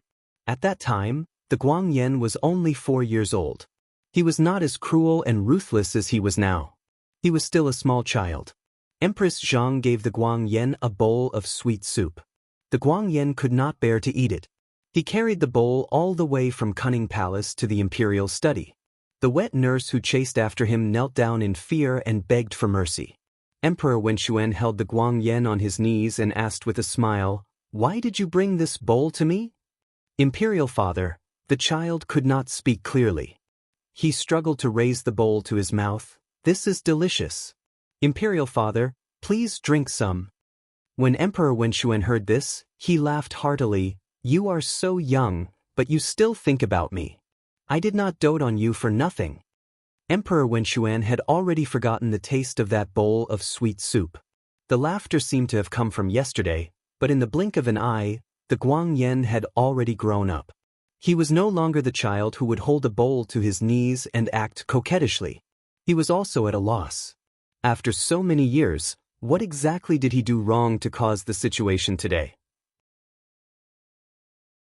Emperor Wenshuan took a deep breath and asked, "Guang Yan, do you have anything to say about Su Jingfu?" Because of this bowl of ginseng soup, his heart had softened. He still wanted to give the Guang Yan a chance. The Guang Yan's heart skipped a beat. He did not know why Emperor Wenshuan suddenly asked this question. He only said, "I did not expect that as the Prime Minister, Su Jingfu would collude with the enemy and betray the country. After so many years, Imperial Father trusted him very much. He actually had the heart to rebel. This crime should be punished." Emperor Wenshuan saw the evasive look in his eyes and sighed slightly.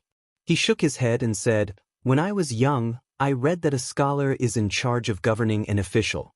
Like a hunter controlling an eagle, he takes the eagle to its back and controls it when it is hungry and full. Do not let it be full and do not let it be hungry. When it is hungry, it does not have enough strength. When it is full, it flies. In the imperial court, old officials like Su Jingfu are like an eagle with a full belly. They are thick-skinned and shameless. They do not eat without doing anything, and they are content with riches and honor. I do not like them when I reward them, and I do not fear when I punish them. I must not use them for the Dewey. The Guangyan listened absent-mindedly. His gaze fell on the bowl of ginseng soup. He said, "This son will follow Imperial Father's teachings. That Su Jingfu is really hateful. This son was deceived by him. It is also this son's fault. If I had discovered Su Jingfu's disloyal heart earlier, I would not have let those Yudo succeed." Emperor Wenxuan looked at him deeply. "Wang Yan, it is better to correct yourself than to commit a crime." At this moment, the emperor's eyes, which were originally cloudy, were exceptionally clear. It was as if he could see through people's souls. The Guangyan suddenly lowered his head. He picked up the bowl of ginseng soup and brought it to Emperor Wenxuan. He smiled and said, "Imperial Father, you must be tired after talking so much. The ginseng soup will turn cold if you don't drink it. Let's finish the soup first." Emperor Wenxuan saw his earnest expression. He was not as frivolous as he used to be. He thought that the incident with Su Jingfu had finally made the Guangyan improve a little. Emperor Wenxuan nodded. The Guangyan sat beside Emperor Wenxuan. He picked up the bowl, scooped up some soup with a silver spoon, and brought it to Emperor Wenxuan's mouth. Emperor Wenxuan was stunned. "Aren't you going to test the soup?" "Test the soup?" The Guangyan looked at him. "Perhaps you haven't served me soup for a long time. You don't even know the rules of testing soup." Although Emperor Wenxuan said this, his tone was still tolerant. "Lao Si comes to deliver soup every day. You have to test it first." The Guangyan panicked for a moment. It was true that he had not served Emperor Wenxuan for a long time. Therefore, he did not know that Emperor Wenxuan would still remember to test for poison when he was so ill. He also did not expect that even the food delivered by the Guangyan would not be trusted by Emperor Wenxuan. But this ginseng soup, his fingers trembled slightly. Emperor Wenxuan was only joking. Although there were many rules in the palace, he did not follow every single one of them. He wanted to tell him to forget it, but when he looked up, he saw the Guangyan's pale face and pale fingers holding the bowl of soup so tightly. At certain times, humans would have intuition. The bowl of ginseng soup was steaming hot. It had been left for a while, so it was just right. A faint aroma could be smelled. However, the person in front of him looked a little too nervous. The emperor's gaze instantly darkened. He slowly opened his mouth, and his tone was unfathomable. "Guangyan, drink a mouthful first." "Imperial Father, there are no other spoons here, it's fine. I can order someone to get more. Now taste the soup first." Under such circumstances, the Guangyan could not avoid it. He could only pick up the soup and use the silver spoon to scoop a spoonful. He slowly brought it to his mouth, but he was reluctant to touch it. Emperor Wenxuan looked at him and his heart sank. In the past, although he knew that the Guangyan was tyrannical, they never dared to do anything to him. Moreover, he was his own flesh and blood. He also turned a blind eye to the Guangyan's conduct outside. This time, even if something happened to Su Jingfu, Emperor Wenxuan still wanted to protect him. Even just now, before he handed the bowl of soup to the Guangyan, Emperor Wenxuan still wanted to give the Guangyan a chance. He did not want to mention the matter of changing the crown prince until the very last moment. However, he never expected that the Guangyan would actually kill his father and the emperor. "Why aren't you drinking?" he said in a low voice as he looked at his son, who was a stranger to him. The Guangyan gritted his teeth and lowered his head to drink the ginseng soup. However, at the last moment, as if he had touched a soldering iron, he suddenly flung the bowl away and stood up. The bowl of soup fell onto the velvet carpet in front of the couch and splattered all over it. The Guangyan suddenly came back to his senses and realized how stupid his actions were. He trembled as he looked at his father on the couch. Emperor Wenxuan looked at him with disappointment, pain, and a coldness that had never been seen before. "I didn't know," the emperor said word by word. "Your purpose for coming here today was to take my life." "No, I didn't," the Guangyan subconsciously denied. I didn't do that. I only need to find an imperial physician to examine it and I will know immediately. Emperor Wenxuan's expression was cold.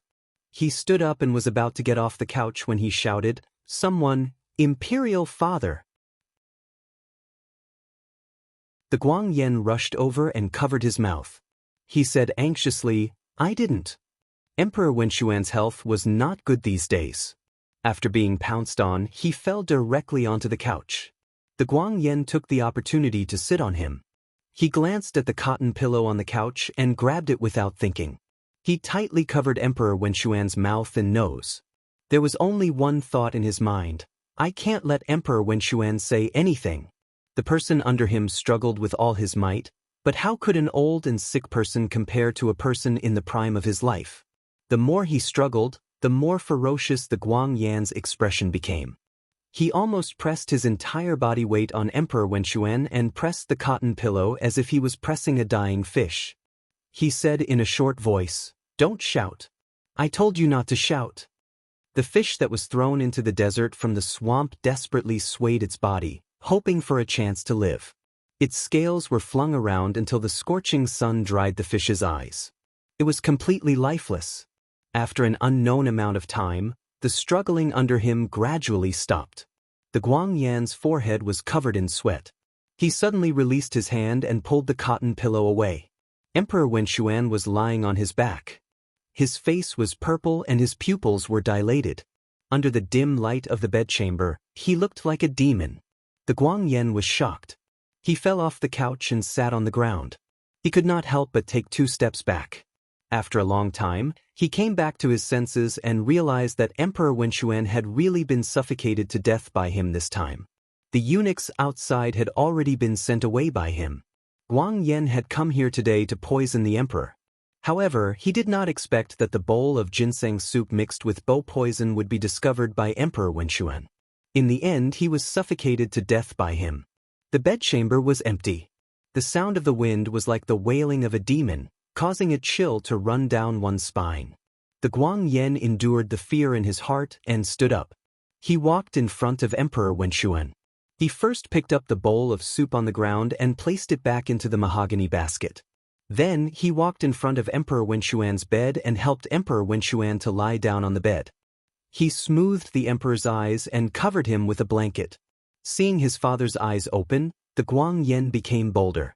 His eyes flashed with a trace of madness. He looked at Emperor Wenxuan's corpse and said in a low voice, "Father, please don't blame me. If you want to blame someone, blame yourself for not giving the throne to me. If you didn't force me, I wouldn't have done this. The throne was originally mine. Father, just watch how your son sits on this throne. Just watch." He slowly clenched his fists and suddenly stood up. He took the mahogany basket and turned to leave the bedchamber. It started to rain again in the night. Yen vaguely heard the sound of rain outside in his sleep. After being woken up, he couldn't sleep anymore. He turned over and hugged the person beside him by the waist. It wasn't that he wanted to take advantage of Xiaoju. It was just that the weather was cold. It was much warmer to hug someone beside him. Xiaoju slept very quietly. Her sleeping posture was also very good. It was very different from her sprawling posture. Her movements also woke Xiaoju up. Xiaoju lowered her head and looked at the person who was hugging her tightly. She asked softly, "Why aren't you sleeping?" "I was woken up." Yen said in a muffled voice, "I can't sleep." This was a little strange. Although many years of military life allowed her to be alert in her sleep, ever since she came to the Xiao family, she still slept very soundly. It was rare for her to have such insomnia. Yen didn't know why, but she felt a little uneasy. It was as if something was going to happen. Xiaoju noticed her uneasiness. Xiaoju paused. She rested her chin on her head and asked, "Do you want to sit on the roof?" "Yen," she said, "it's raining outside." "Xiaoju, it's just a joke." Yen wanted to say something but stopped. She felt that after Su Jingfu's death, things weren't over yet. The battle between the Guangyan and the fourth prince had just begun. Whether it was Xiaoju or the Xiao family, they were in a delicate position. She was afraid that it wouldn't be easy to resolve. However, it was a little disappointing to talk about these annoying things in the middle of the night. He Yen was thinking about it when there was a knock on the door. Fei Nu's voice sounded from outside. "Young master, I have something to report." She was startled. It was the middle of the night. Why was Fei Nu in such a hurry? What could have happened? This time, she didn't feel sleepy at all. Xiao Ju got up from the bed and lit the oil lamp in the room. He Yen also got up from the bed and put on his clothes. When the door was opened, the wind and rain from outside drifted in. The room suddenly became much colder. Fei Nu walked in. His clothes were wet and his expression was serious. Xiao Ju asked him, "What's the matter?" "There's news from the palace. The emperor has passed away." He Yen and Xiao Ju were both shocked when they heard this. Xiao Ju frowned. "When?" "The news just came." Fei Nu said, "Young master, do you want to go to the palace?" Xiao Ju thought for a moment and said, "I understand. Go and prepare the carriage. I'll go to the palace immediately." Fei Nu nodded and left. He Yen took 2 steps forward with the oil lamp in his hand. He couldn't hide his surprise. The emperor? She didn't expect Emperor Wen Xian to suddenly pass away. Although there were rumors about Emperor Wen Xian's poor health these days, this news was too sudden. She was confused. There were many rumors about Emperor Wen Xian.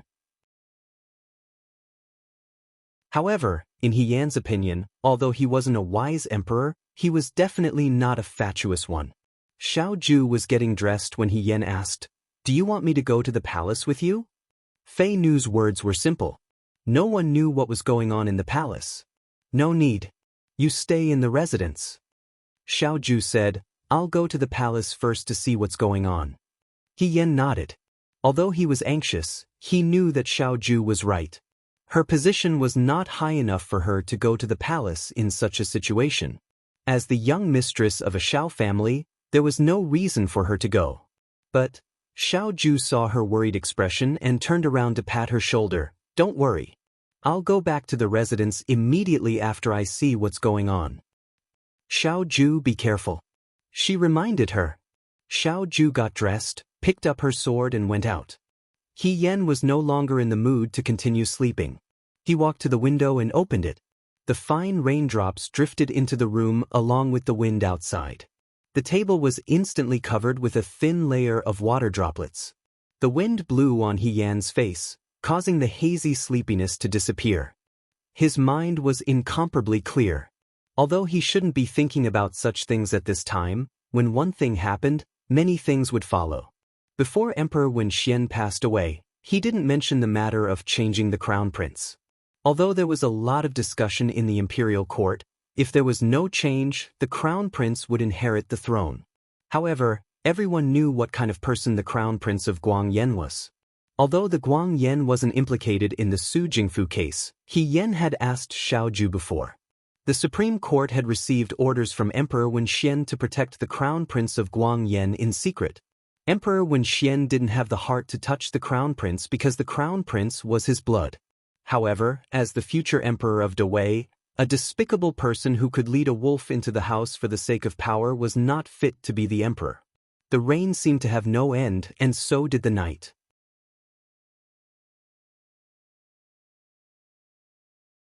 Chapter 253. Early the next morning, Xiao Ju did not return. Xiao Jing also entered the palace, while Bai Rongwei and He Yan stayed in the residence. Bai Rongwei was pregnant, so He Yan did not dare to let her worry about him. He did not tell her much about the palace. After the maidservants helped Bai Rongwei into the room to rest, she sat in the courtyard and waited for Xiao Ju to return. When Xiao Ju returned, it was already night time.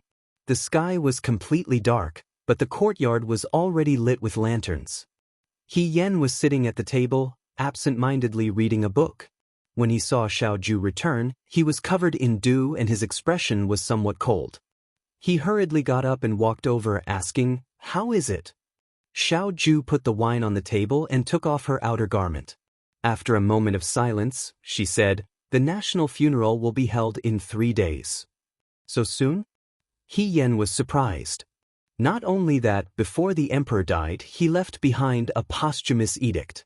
For concubines and 20 palace maids will be buried with him. He Yan blurted out, "Impossible." Regarding the death of the emperor, there were indeed records of women being buried with him.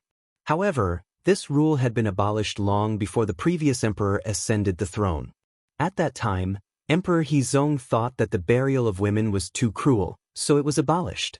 This was a rule that had been abolished. Moreover, although Emperor Wenxian did not have much political achievements, he was still considered benevolent and tolerant. He would not have made such a posthumous edict. Among the 4 concubines buried with him, there was concubine Lan. Xiao Ju said coldly. He Yan immediately understood. "You mean this posthumous edict is fake?" Emperor Wenxian doted on concubine Lan for many years. Now that Emperor Wenxian had died, no one could protect concubine Lan. He could use a fake posthumous edict to get rid of this thorn in his side. If the posthumous edict is fake. He Yan raised his head and looked at Xiao Ju. His eyes moved slightly. "Have you seen His Majesty?" Xiao Ju looked at him. "No." He Yan felt his heart skip a beat. If he hadn't seen Emperor Wenxuan with his own eyes, he wouldn't know if Emperor Wenxuan had really died of illness. If it had been something else, I asked the eunuchs in the bedchamber at that time. Before the emperor went to bed, he had seen the 4th prince. Such a coincidence? He Yan frowned slightly. But if it was the 4th prince who attacked the emperor, there was no reason at all. After the national funeral, it will be the coronation ceremony. Xiao Ju sat down on a chair. The crown prince will be enthroned. He Yan's voice sank. This is not a good thing. Before the imperial edict to change the crown prince appeared, Emperor Wenxian's imperial carriage would arrive and the crown prince would ascend the throne. Not to mention whether or not the crown prince could sit on the throne, once the crown prince ascended the throne, the Xiao family situation would not be optimistic. Seeing He Yan's frown, Xiao Ju smiled and comforted her. "Don't worry, I will go to the 4th prince's residence tomorrow." "You?" He did not say anything and only looked at He Yan calmly. In an instant He Yan understood. She lowered her head and did not say anything. After a while, she raised her head again and put her hand on the back of Xiao Ju's hand. Her voice was firm. "Go." Emperor Wenxian had passed away and the national funeral was 27 days old. During the national funeral, the court officials were forbidden to eat, drink, and have fun. The date was set and they would enter the imperial mausoleum 3 days later. Because of Emperor Wenxian's posthumous edict to be buried with the emperor, the ones who objected the most were naturally the 4th prince, Guang Shui, and the 5th prince, Guang Ji. This was because concubine Lan and noble lady Ni were buried with the emperor. Guang Ji was still young and only knew how to cry and make a fuss. Guang Shui and the imperial censor objected, but they were rejected by the Guang Yan with the excuse of obeying the posthumous edict. From the looks of it, it seemed that the Guang Yan had seized the throne. However, it was hard to say for the time being. As long as there was no coronation ceremony, the dust would not settle. Even if he really did ascend the throne and become the emperor, it was not unheard of in history that an emperor was pulled down and replaced. Everyone in the court was in danger and was jittery for a while. After Emperor Wenxian passed away, the Guang Yan, as the crown prince, temporarily took charge of all matters in the court. The first thing he did was to release the Udo envoys who had been placed under house arrest. He also gave the order to allow the Yudo to seek peace and intended to allow the Wu Tuo to open a market in Dawei. As soon as this order was issued, the entire court was in an uproar. If he had wanted to do this before, although there would have been objections, it would not have been so strong. However, after the incident at the Heavenly Star platform, even though the Guang Yan knew that the Yudo had wild ambitions, they still insisted on seeking peace. This was truly disappointing. The imperial censor's reports flew to the crown prince's desk one by one, but they were all thrown into the pile of waste paper. The Guang Yan seemed to have made up his mind on this matter and did not care about anyone else. The people of Shu'a capital did not know the pros and cons of this matter, and the civil officials were mostly neutral. Only the military officials were indignant, but there was nothing they could do. Many years ago, Su Jingfu had already allowed Emperor Wenxian to use the civil officials. Now, the position of the military officials was far less important than that of the civil officials. In Count Shurjin's residence, Chu Zhao looked at the long letter in his hand. After a while, he clutched the letter in his hand. The letter was crumpled into a ball, revealing his complicated and slightly angry feelings. He rarely had such a moment. Seeing this, his trusted aide carefully asked, "Fourth young master." Chu Zhao threw the letter into the brazier and pressed his forehead. Although he knew that the Guangyan were brainless idiots, he did not expect them to be so daring. He had clearly warned the Guangyan that killing the emperor was not desirable, but the Guangyan still did it. He was afraid that Empress Zhang and her family had also helped in the background. Otherwise, everything would not have gone so smoothly. Fourth young master, in 3 days, the emperor will enter the imperial mausoleum, and the crown prince will ascend to the throne. Isn't this a good thing for fourth young master? After all, Su Jingfu was no longer around, and a portion of Su Jingfu's people were under Chu Zhao's command. In a way, Chu Zhao was also one of the crown prince's people. As long as the crown prince became the emperor, his fourth young master's future would only get better and better. Chu Zhao laughed, but there was no warmth in his eyes. He can't be the emperor. The confidant raised his head and looked at him. He is too impatient. If there was no posthumous edict, perhaps there would be a chance to turn things around. But once the posthumous edict came out, it only hastened his own death. He said these rebellious words, but there was no fear in his eyes. It was as if he was not talking about the imperial family. That posthumous edict must be fake. I just don't know if it was the crown prince or the fourth prince who did it. If it was the crown prince, then he is not only stupid, but also ridiculous. If it was the fourth prince, Chu Zhao smiled. Then no matter what, the crown prince will not be his opponent.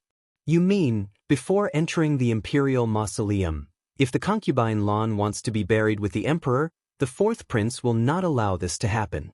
Before entering the imperial mausoleum and ascending to the throne, he will not be able to keep his position.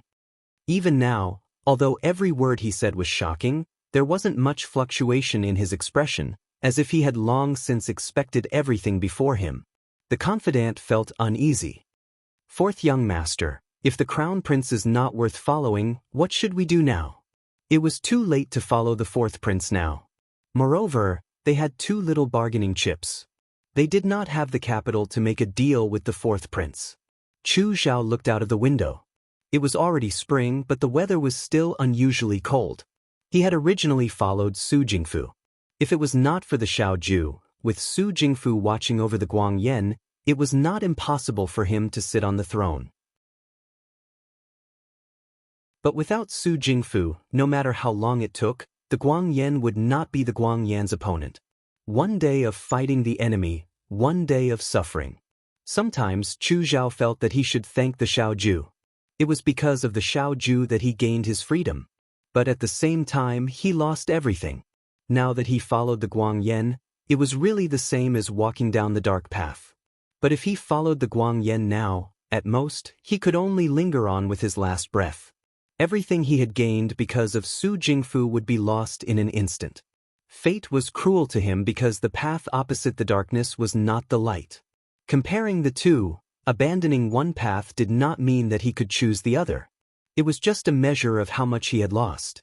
He stood up. I'm going to the fourth prince's residence. The night in Jinling was still bustling as usual. Few people came to Yunlu because of the national mourning. The girls had stopped playing the zither early and only sat in the building. Hua Yuxian also changed into plain clothes. Although the national mourning did not force the people to wear plain clothes, at this juncture, it was better not to make any mistakes. The sky was already dark. In the evening, the rain that had stopped started again. Hua Yuxian held the last packet of red bean cakes that she had just bought from Guangfu Zhai and hid under the eaves of a tea house by the Qinhuai River to avoid the rain. Just as she stood still, she caught a glimpse of a familiar figure coming from the corner. Sir Yang. Hua Yuxian could not help but call out. The man turned his head to look. He was wearing a long sandalwood robe and had a scholarly appearance. It was the governor of Jinling, Yang Mingji. Yang Mingji saw Hua Yuxian and was startled. He must have returned from outside and did not bring an umbrella. His clothes were mostly wet. He hesitated for a moment before walking over. He stood beside Hua Yuxian and said, "Miss Yuxian." Hua Yuxian smiled and looked outside. "The rain will not stop for a while. Why don't we sit here and have a cup of tea? We can leave when the rain stops." Yang Mingji thought for a moment and nodded. During the national mourning period, he was an official and could not drink alcohol. He ordered a pot of tea and a little tea. The tea house was next to the Qinhuai River. When he opened the window, he could see the boats on the Qinhuai River. In the rain, they were like dark stars in the night. "It seems that every time I see Sir Yang, you are alone." Hua Yuxian smiled. Although Yang Mingji was the governor of Jinling, he was different from the previous governor. He did not like to show off when he went out. Even though he had been the governor of Jinling for a few years, not everyone in Jinling City knew him. Yang Mingji lowered his head and smiled. He did not say anything. Hua Yuxian was curious. When she saw this group of young people in Yunlu, she had a deep impression of them because they had experienced the world together. Although Yang Ming was not as stunning as Governor Xiao, nor was he as confident as young Master Yen, nor was he as successful as young Master Yang, he was still handsome and outstanding among the group of youths and had quite an uncommon air about him. When they met again, although he was already the governor of Jinling, he was much quieter. He was not as arrogant as before. "Sir Yang, do you know that young Master Xiao got married not long ago?" Hua Yuxian took a sip of tea. "Kai Lian and I sent people to send congratulatory gifts. Sir Yang, you are busy with work and probably did not have time to visit. Speaking of which, young Master Xiao looks cold and unapproachable, but he treats Miss He very well." Thinking of this, Hua Yuxian felt a little emotional. When she saw that He Yen was a girl, Xiao Ju took good care of He Yen. She did not expect the two of them to get married so quickly. It seemed that fate was a strange thing. If it was the right person, it did not need 8 to 10 years to find out their true feelings. Yang Mingji looked down at the teacup in front of him. He paused, then said, "Yes." But he was not as calm as he looked. In fact, Xiao Ju did not invite him. Of course, he also did not think that he would receive an invitation from Xiao Ju. As early as many years ago, the brotherhood between him and Xiao Ju had already vanished into thin air. Back then, Yang Mingji turned his head and looked at the river outside the window. The river water was winding and cold. The boats on the water slowly flowed back to many years ago. Many years ago, he was still a student at the Xianchang school. He did not know the dangers of the world, nor did he know the hardships of the world. He had friends that he sincerely admired, like-minded, generous, and righteous. He also thought that the friendship between young people should last forever. Until the Xiao family met with an accident. He was anxious and promised to help to go home and find his father. But he did not expect that his father, who always praised Xiao Ju in front of him, would reject his pleas. At that time, Yang Mingji was very confused. He knelt down and begged. It was probably because his attitude was too firm that Sir Yang could not persuade him and finally told him the truth. It was only then that Yang Mingji knew that his father had always been on Su Jingfu's side. The entire Yang family was under the care of Su Jingfu. If you help him, you will be harming the Yang family. His father stood in front of him and shook his head. "You choose." The young man fell to the ground, his eyes full of confusion. He did not understand why his father, who always taught his own people to live righteously, would be like this. If the family teachings he had learned since he was young were just words on paper, then what had he been persevering for all these years? No one could answer him. He broke off with Xiao Ju and chose his family. At the same time, he felt that he was no longer qualified to be Xiao Ju's friend. Later, he took the imperial examination and did not stay in Shuajing. He purposely went to Jinling. He could not face the Yang family and he could not face himself. He could only pretend that he was still the young man who cared about the world and had a clear distinction between good and evil in this place where he had traveled with his schoolmates in the virtuous Prosperity Hall. But until he met Xiao Ju and the others again, Yang Mingji suddenly realized that Xiao Ju, Lin Shuanghe, Yan He, and the others had not changed. He was the only one who had changed. They still went to Luoyun restaurant together, drinking and talking, but they were not in the same mood as before. The old days, The old days were like a huge mountain slowly rising from the ground. Unknowingly, they were already insurmountable. Hua Yuxian seemed to see the sadness in his eyes. She paused and finally changed the topic. Now that the emperor has passed away, the crown prince allowed Yudo to open a market in Dawei. Jinling is prosperous, if the market is to be in Jinling. Yang Mingji came back to his senses and shook his head. The market will not be in Jinling. Sir, I will stop it. Yang Mingji lowered his head and smiled. If I am still the governor of Jinling. In fact, ever since Su Jingfu's accident, the Yang family had sent him a letter. They told Yang Mingji to look for Xiaoju. On account of his old friendship with Xiaoju, they begged Xiaoju to be merciful. Yang Mingji ignored them. Everyone should be responsible for their own choices, just like how he chose his family and the Yang family chose Su Jingfu. Later on, when he ignored them and Emperor Wenxuan passed away, his family in the capital must have made a new choice in the shortest time possible. But he could not. In these few years, Yang Mingji stayed in Jinling to repay his debt. Now that it had come to this, he did not plan to continue doing things against his conscience. Opening a market would only bring harm to the people of Dawei. Those Yudo had wild ambitions. Once they entered Jinling, who knew what they would do to the people? This was inviting a wolf into the house. The officials in the court were high and mighty. They thought that this fire would not burn them, so they did not do anything. But once the fire was ignited, it did not matter if they were officials or commoners. He was very clear that in the capital, other than a few bold imperial censors, there should not be many civil officials who dared to raise objections at this time. Yang Mingji also knew that when his memorial appeared in front of the Guangyan Palace, his career as the governor of Jinling would come to an end. Perhaps he would lose his life? Perhaps he would implicate his family? But so what? When he was young, he read, "Be honest with your heart, be honest with yourself, be loyal to the ruler, be respectful to the leader, receive things with trust, be lenient with your subordinates, be respectful to the leader, be respectful to the leader, receive things with trust, be lenient with your subordinates, and negotiate with respect." These are the 7 essentials of being an official. At that time, the youths of the Xian Changguan were eager to try. Everyone thought that they could do it and become a good official. But after so many years, how many of them persisted? The youths had the courage to stubbornly resist all the injustice in the world. They always thought that there would be a way out. But after a long time, they gradually became helpless and went with the flow. Just like himself. Young people with lofty ambitions, and no one heard of them for a long time. In the end, they would rot with the grass and trees. Young master, Hua Yuxian smiled and called him. Yang Mingji raised his head. If I am the governor of Jinling, then I am official Yang. If I am not the governor of Jinling, then I am little young Master Yang. The beauty by the Qinhuai River was as charming as in his memory. She raised the teacup in front of her.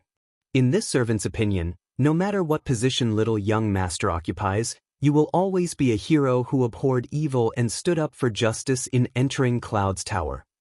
Jinling will get better and better. So, little young master, you must not belittle yourself. His friend's voice was soft, like the old days. It contained his past struggles and unbearable hardships. It was like the fog covering the sky above the Qinhuai River. After the fog dissipated, there was still a pool of spring water. He lowered his head. After a long time, he suddenly smiled. He raised the teacup in front of him and touched it with the teacup of his old friend. "You are right," he said in a low voice. "Everything will get better and better."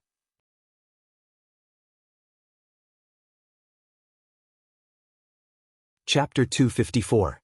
The Guangyan Crown Prince wanted to agree to the Yudo's request for peace, causing waves in the capital. The censor's report did not change the Guangyan's mind. The Yudo envoy, who had been placed under house arrest by Emperor Wenxuan, reappeared near the palace. Although he was smiling and speaking humbly to the officials, his eyes could not hide the smugness. After the court session, the officials all had different thoughts. Everyone hid their thoughts in the depths of their hearts. 2 days had already passed. Tomorrow was the day of entering the imperial mausoleum. Once they entered the imperial mausoleum, the crown prince would ascend to the throne. Just as they left Chungla Palace, they heard the sound of books in front of them. The officials looked over and saw that in the empty space in front of Chungla Palace, there were dozens of green-robed students sitting there. These students were all sitting on the ground. The person at the front had a long beard and white hair. He wore an official's robe and was already old. He had a cold expression. It was the head of the Xianchang dojo, Wei Xianzhong. Wei Xianzhong was actually a person with real talent. However, his personality was too stubborn and he offended many people when he was young. Later on, he was sent to be the head of the Xianchang dojo. This position was very suitable for his preaching personality. Although he did not have any real power, he had enjoyed himself these years. This time, the Guangyan crown prince had agreed to the Yudo's request for peace and opening a market in Dawei. Wei Xianzhong strongly opposed it. Apart from the censors, he was the one who wrote the most. It was just that his current official position was so low that he did not even have the qualifications for Guangyan to take a second look at him. Those disgusting words from the bottom of his heart were just another piece of paper added to the pile of waste paper. Dojo Wei. An official who knew him asked, "What are you doing here?" He then leaned closer and whispered, "Sir, quickly go back. His Highness will not change his mind now." This was a former student who was familiar with him. He did not want to see him offend the future emperor, so he kindly reminded him. Wei Xianzhong was unmoved. He only looked in the direction of Chungla Palace and said, "I am risking my life to remonstrate. I ask His Highness to retract his order and not allow the Yuto to open a market in Dawei." There was no movement in Chungla Palace. The sun shone quietly on the long ground outside the palace, as if it was sprinkled with a layer of fine gold. The young students were full of vigor, and their eyes were clear and bright. The old officials were like the setting sun that was about to set, with a little bit of brilliance, standing in the spring wind. He slowly stood up. His body, which had always been robust, was now showing signs of old age. He was staggering a little. After standing, he suddenly recited, "Qi, qi, qi, qi, manifold. Below is he you, above is re-exing. To others, it is said to be vast and boundless, to fill the song of the underworld." The students next to him paused for a moment, then followed the elderly curator and began to recite the poem. "The yellow road should be cleared of barbarians, Hanha spits out the Ming court. When times are poor, we can see it. One by one, we hang up our painting." Wei Xianzhong recited the song. In Chungla Palace, Crown Prince Guangyan smashed the cup in his hand to the ground. What did that old thing say outside? "I'm going to chop off his head." His trusted aide hurriedly knelt and pulled at the corner of his robe. "Your Highness, you must not. At least not before the coronation ceremony. Wei Xianzhong has no other crimes. He is also the owner of the Virtuous Prosperity Dojo. If he is punished lightly, I am afraid it will cause the court officials and the people to talk. He is just a little teacher. If I want to kill him, I will kill him. Who dares to talk about it?" The Guangyan was furious. "How is he not guilty? He does not put me in his eyes at all. He despises the imperial family. What is the meaning of this outside? Threatening me? What a joke. How can I be threatened by an old thing like him? Do you believe that I will immediately send people to arrest all his students? Let's see who dares to talk about this matter." Yes. The aide wiped his sweat. "But even if you want to teach him a lesson, please be patient for a few days. This Wei Xianzhong has a strange temperament. When His Majesty was still alive, he would often speak rudely. I am not as benevolent as Imperial Father." The Guangyan gritted his teeth. "If he thinks I will be as forgiving as Imperial Father, then he is gravely mistaken." "Of course," the aide hurriedly said, "but for now, it is better for your Highness not to appear. Let him make a ruckus outside. It will not be too late for your Highness to settle the score after the coronation ceremony." The Guangyan snorted and kicked away the broken teacup lid in front of him. "Then let him live for 2 more days." Outside, Wei Xianzhong was still reciting loudly.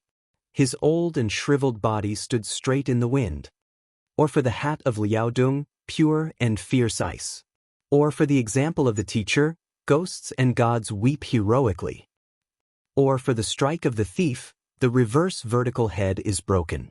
Is the majesty of the spirit, the biting cold of eternity. The young students behind him followed the old teacher and recited. It was as if they were not in front of Chungla Palace, under the eyes of the court officials, but in the school of the virtuous prosperity dojo, reading and listening in the spring sun. Looking at this, I look up to the white clouds. My heart is sad for a long time, and the heavens are in the extreme. The day of the philosopher is far away, and the typical is in the past. Reading under the wind eaves, the ancient path illuminates the color. After he finished reciting, there was no reaction at all in Chungla Palace. Wei Xianzhang stopped and looked at the courtiers in front of him. The courtiers either avoided his gaze or were full of pity. Wei Xianzhang took a step forward and walked up the stairs shakily. As he walked, he took off the official hat on his head. His voice was steady and clear like a large bell. He only said, "As a general, I am loyal and fierce, I am proficient in the light of day, I strive for the glory of my life." He then put down the wooden tablet in his hand. Civil officials are not like military generals. The saints said that civil officials are moral and knowledgeable. They are precisely in their position. The civil officials are extremely beautiful and cannot be more beautiful. He walked to the last step and slowly knelt down. He put the official hat and wooden tablet aside and looked at the empty hall of Chungla Palace. His voice was bleak but firm. Although this humble subject does not have the courage to fight, nor have I made any great contributions, I only have a loyal and righteous heart and am open and aboveboard. The Virtuous Prosperity Hall teaches students to read all the books of the saints. Now that I see your highness going astray, it is this humble subject's fault if I do not advise you. Fighting to the death in martial arts, admonishing to the death in literature. Life and death are like floating clouds to me. Today, this humble subject will boldly use this humble subject's life to advise your highness to rein in the horse at the edge of the cliff and not make a huge mistake. This humble subject asks your highness to retract your order. Do not let Yudo set foot on Dawei's land. Do not let wolves into the house and open the door to thieves. After saying this, he suddenly slammed his head against the vermilion pillar in front of Chungla Palace. Blood splattered all over the ground in a split second. The courtiers standing at the side paused for a moment and then cried out in alarm. The students of the Virtuous Prosperity Hall rushed forward and surrounded Wei Xianzhang in the center. The wooden table and official hat that had been put to the side were trampled into pieces in the chaos. In a split second, the front of the Chungla Palace was in a mess. In Qinglan Palace, Concubine Lan sat quietly and read a book. Not far from her, Noble Lady and I looked at the smoke slowly rising from the copper cauldron with an anxious expression.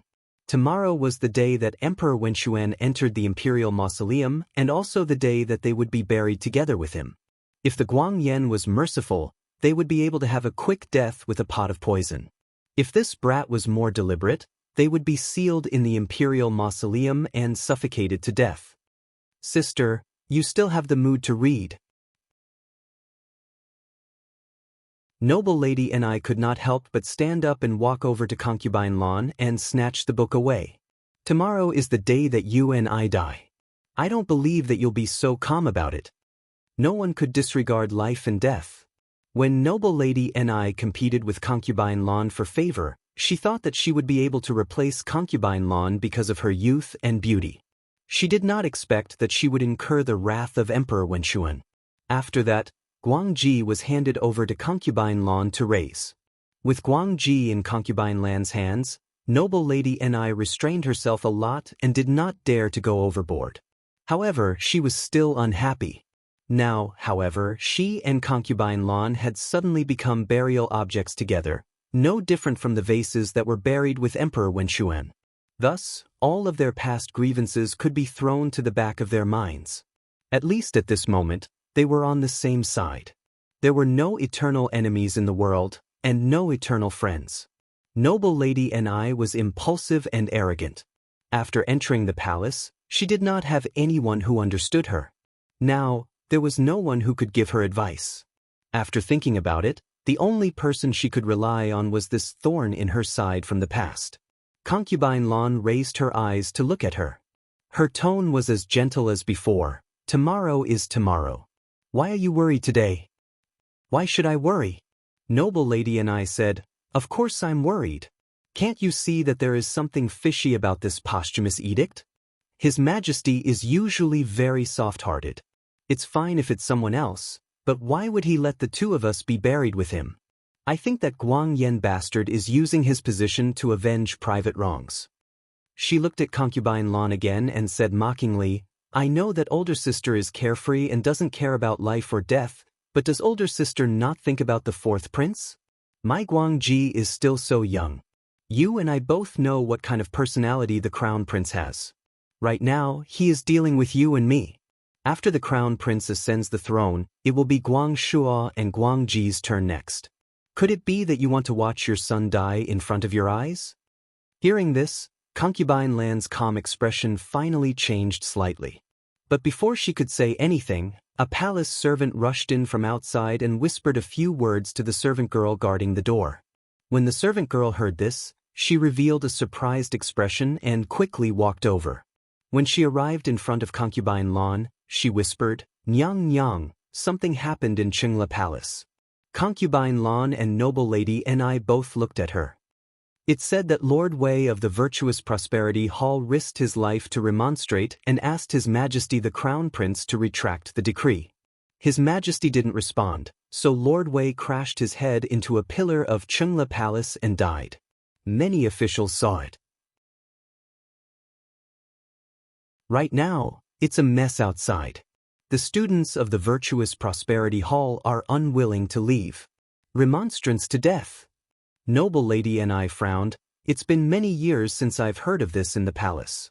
Emperor Wenxuan was soft-hearted and excessively tolerant.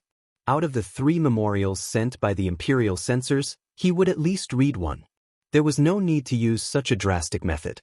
However, in this way, even if the Guang Yen ascended the throne, they would have a bad reputation for forcing an old official to die.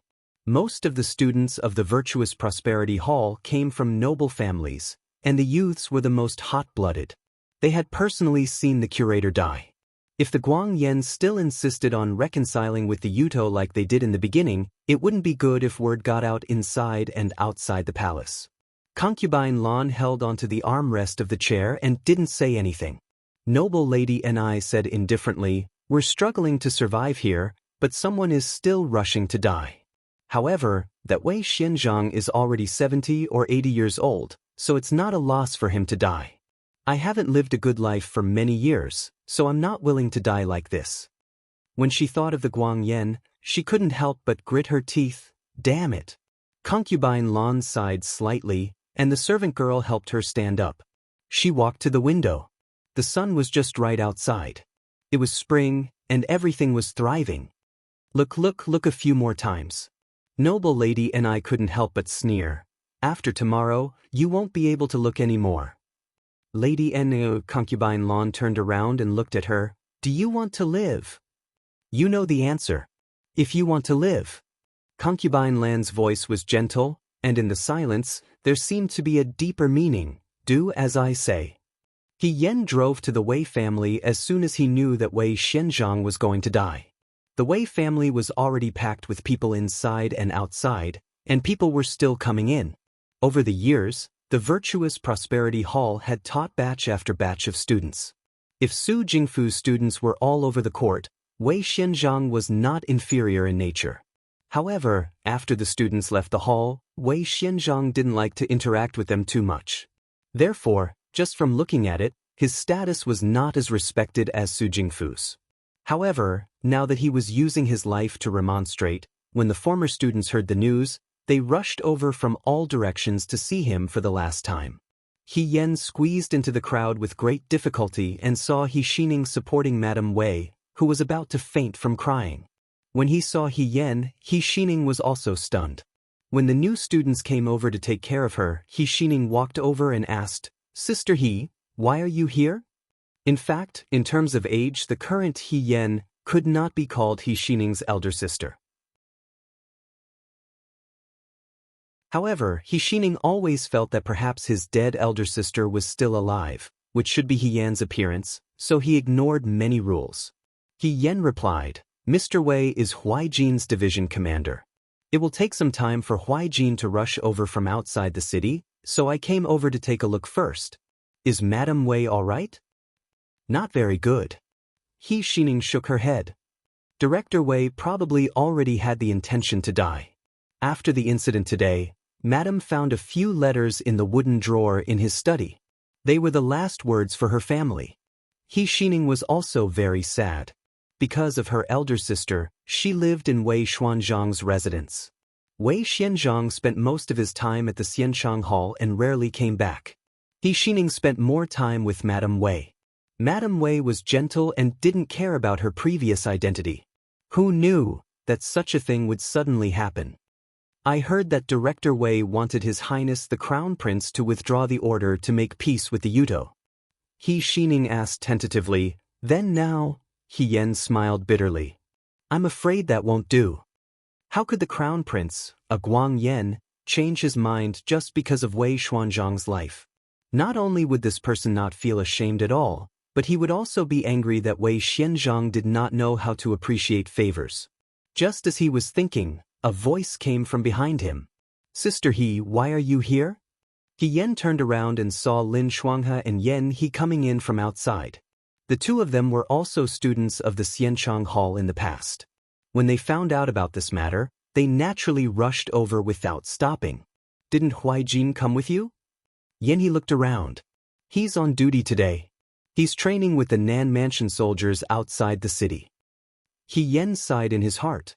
It was really unfortunate. If Xiao Ju happened to be present today, she might have been able to stop Wei Xianzhang. Generals Yan isn't here today either? Yan looked at Yan He. Yan He was furious. If I was here, how could I let such a thing happen? Because Emperor Wenxuan had passed away and the Guang Yan was acting so recklessly, Yan He was also very dissatisfied. He didn't want to go to court at all and found an excuse to not be here. In any case, the Guang Yan going to court was just a pretense. Now, he was just taking advantage of the opportunity to eliminate dissidents. Who knew that when he wasn't present, something big would happen? I'll go see Master's wife. Lin Shuanghe walked in. Although Wei Xianzhang was old-fashioned and pedantic and was very strict with women, he didn't take in any concubines in his residence. All these years, he had helped Madame Wei through thick and thin. Now that Madame Wei was left alone in this world, one could imagine the blow to Madame Wei. The young students all knelt in front of the old man's couch. On the couch, Wei Xianzhang, whose blood had already been wiped off, was lying quietly.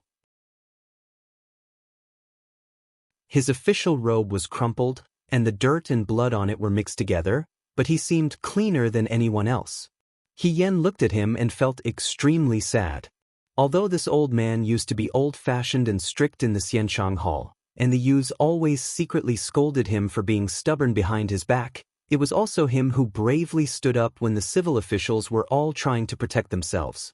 Just as he had taught back then, read the books of the saints and do loyal and righteous deeds, he finished the last lesson. Lin Shuanghe's voice sank, the corners of his eyes were not as light as before. He only said, Mr. Wei is righteous? It's useless to be righteous. Yan He sneered, look at that person in the palace, has there been any movement? Believe it or not, in a few days, the limelight will pass and those Yudo will still appear on the streets of Shuojing. I really don't understand, Lin Shuanghe murmured. Why does the Crown Prince insist on doing this? Even someone like me who doesn't understand the affairs of the imperial court can see it. Those who are not of our race must have different intentions. Could it be that he can't see it? It's not that he can't see it, He Yan said softly, it's just that he has a request. Yan He and Lin Shuanghe looked at him at the same time. Lin Shuanghe frowned and asked, He Mimi, what do you mean by this?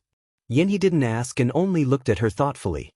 He Yan thought for a moment and motioned for Yan He to go to the side.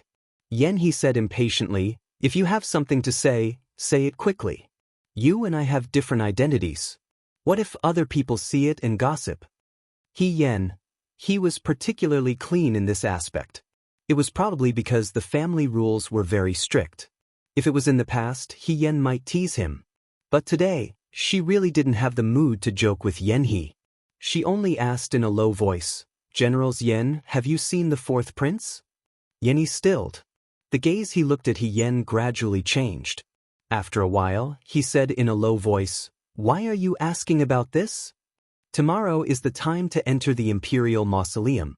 Yen looked at him. According to His Majesty's posthumous edict, Gui Feinyang will be buried with him. How can the fourth prince stand by and do nothing? Plus, something happened to Mr. Wei today? "Generals Yen," she asked, "you should know." He's expression changed a few times. The arrogant and impatient expression in the past disappeared and gradually became calm and cold. He said, "Maluun, stop here. There's no need to ask any more. You're tuning in to the Passion Pages YouTube channel.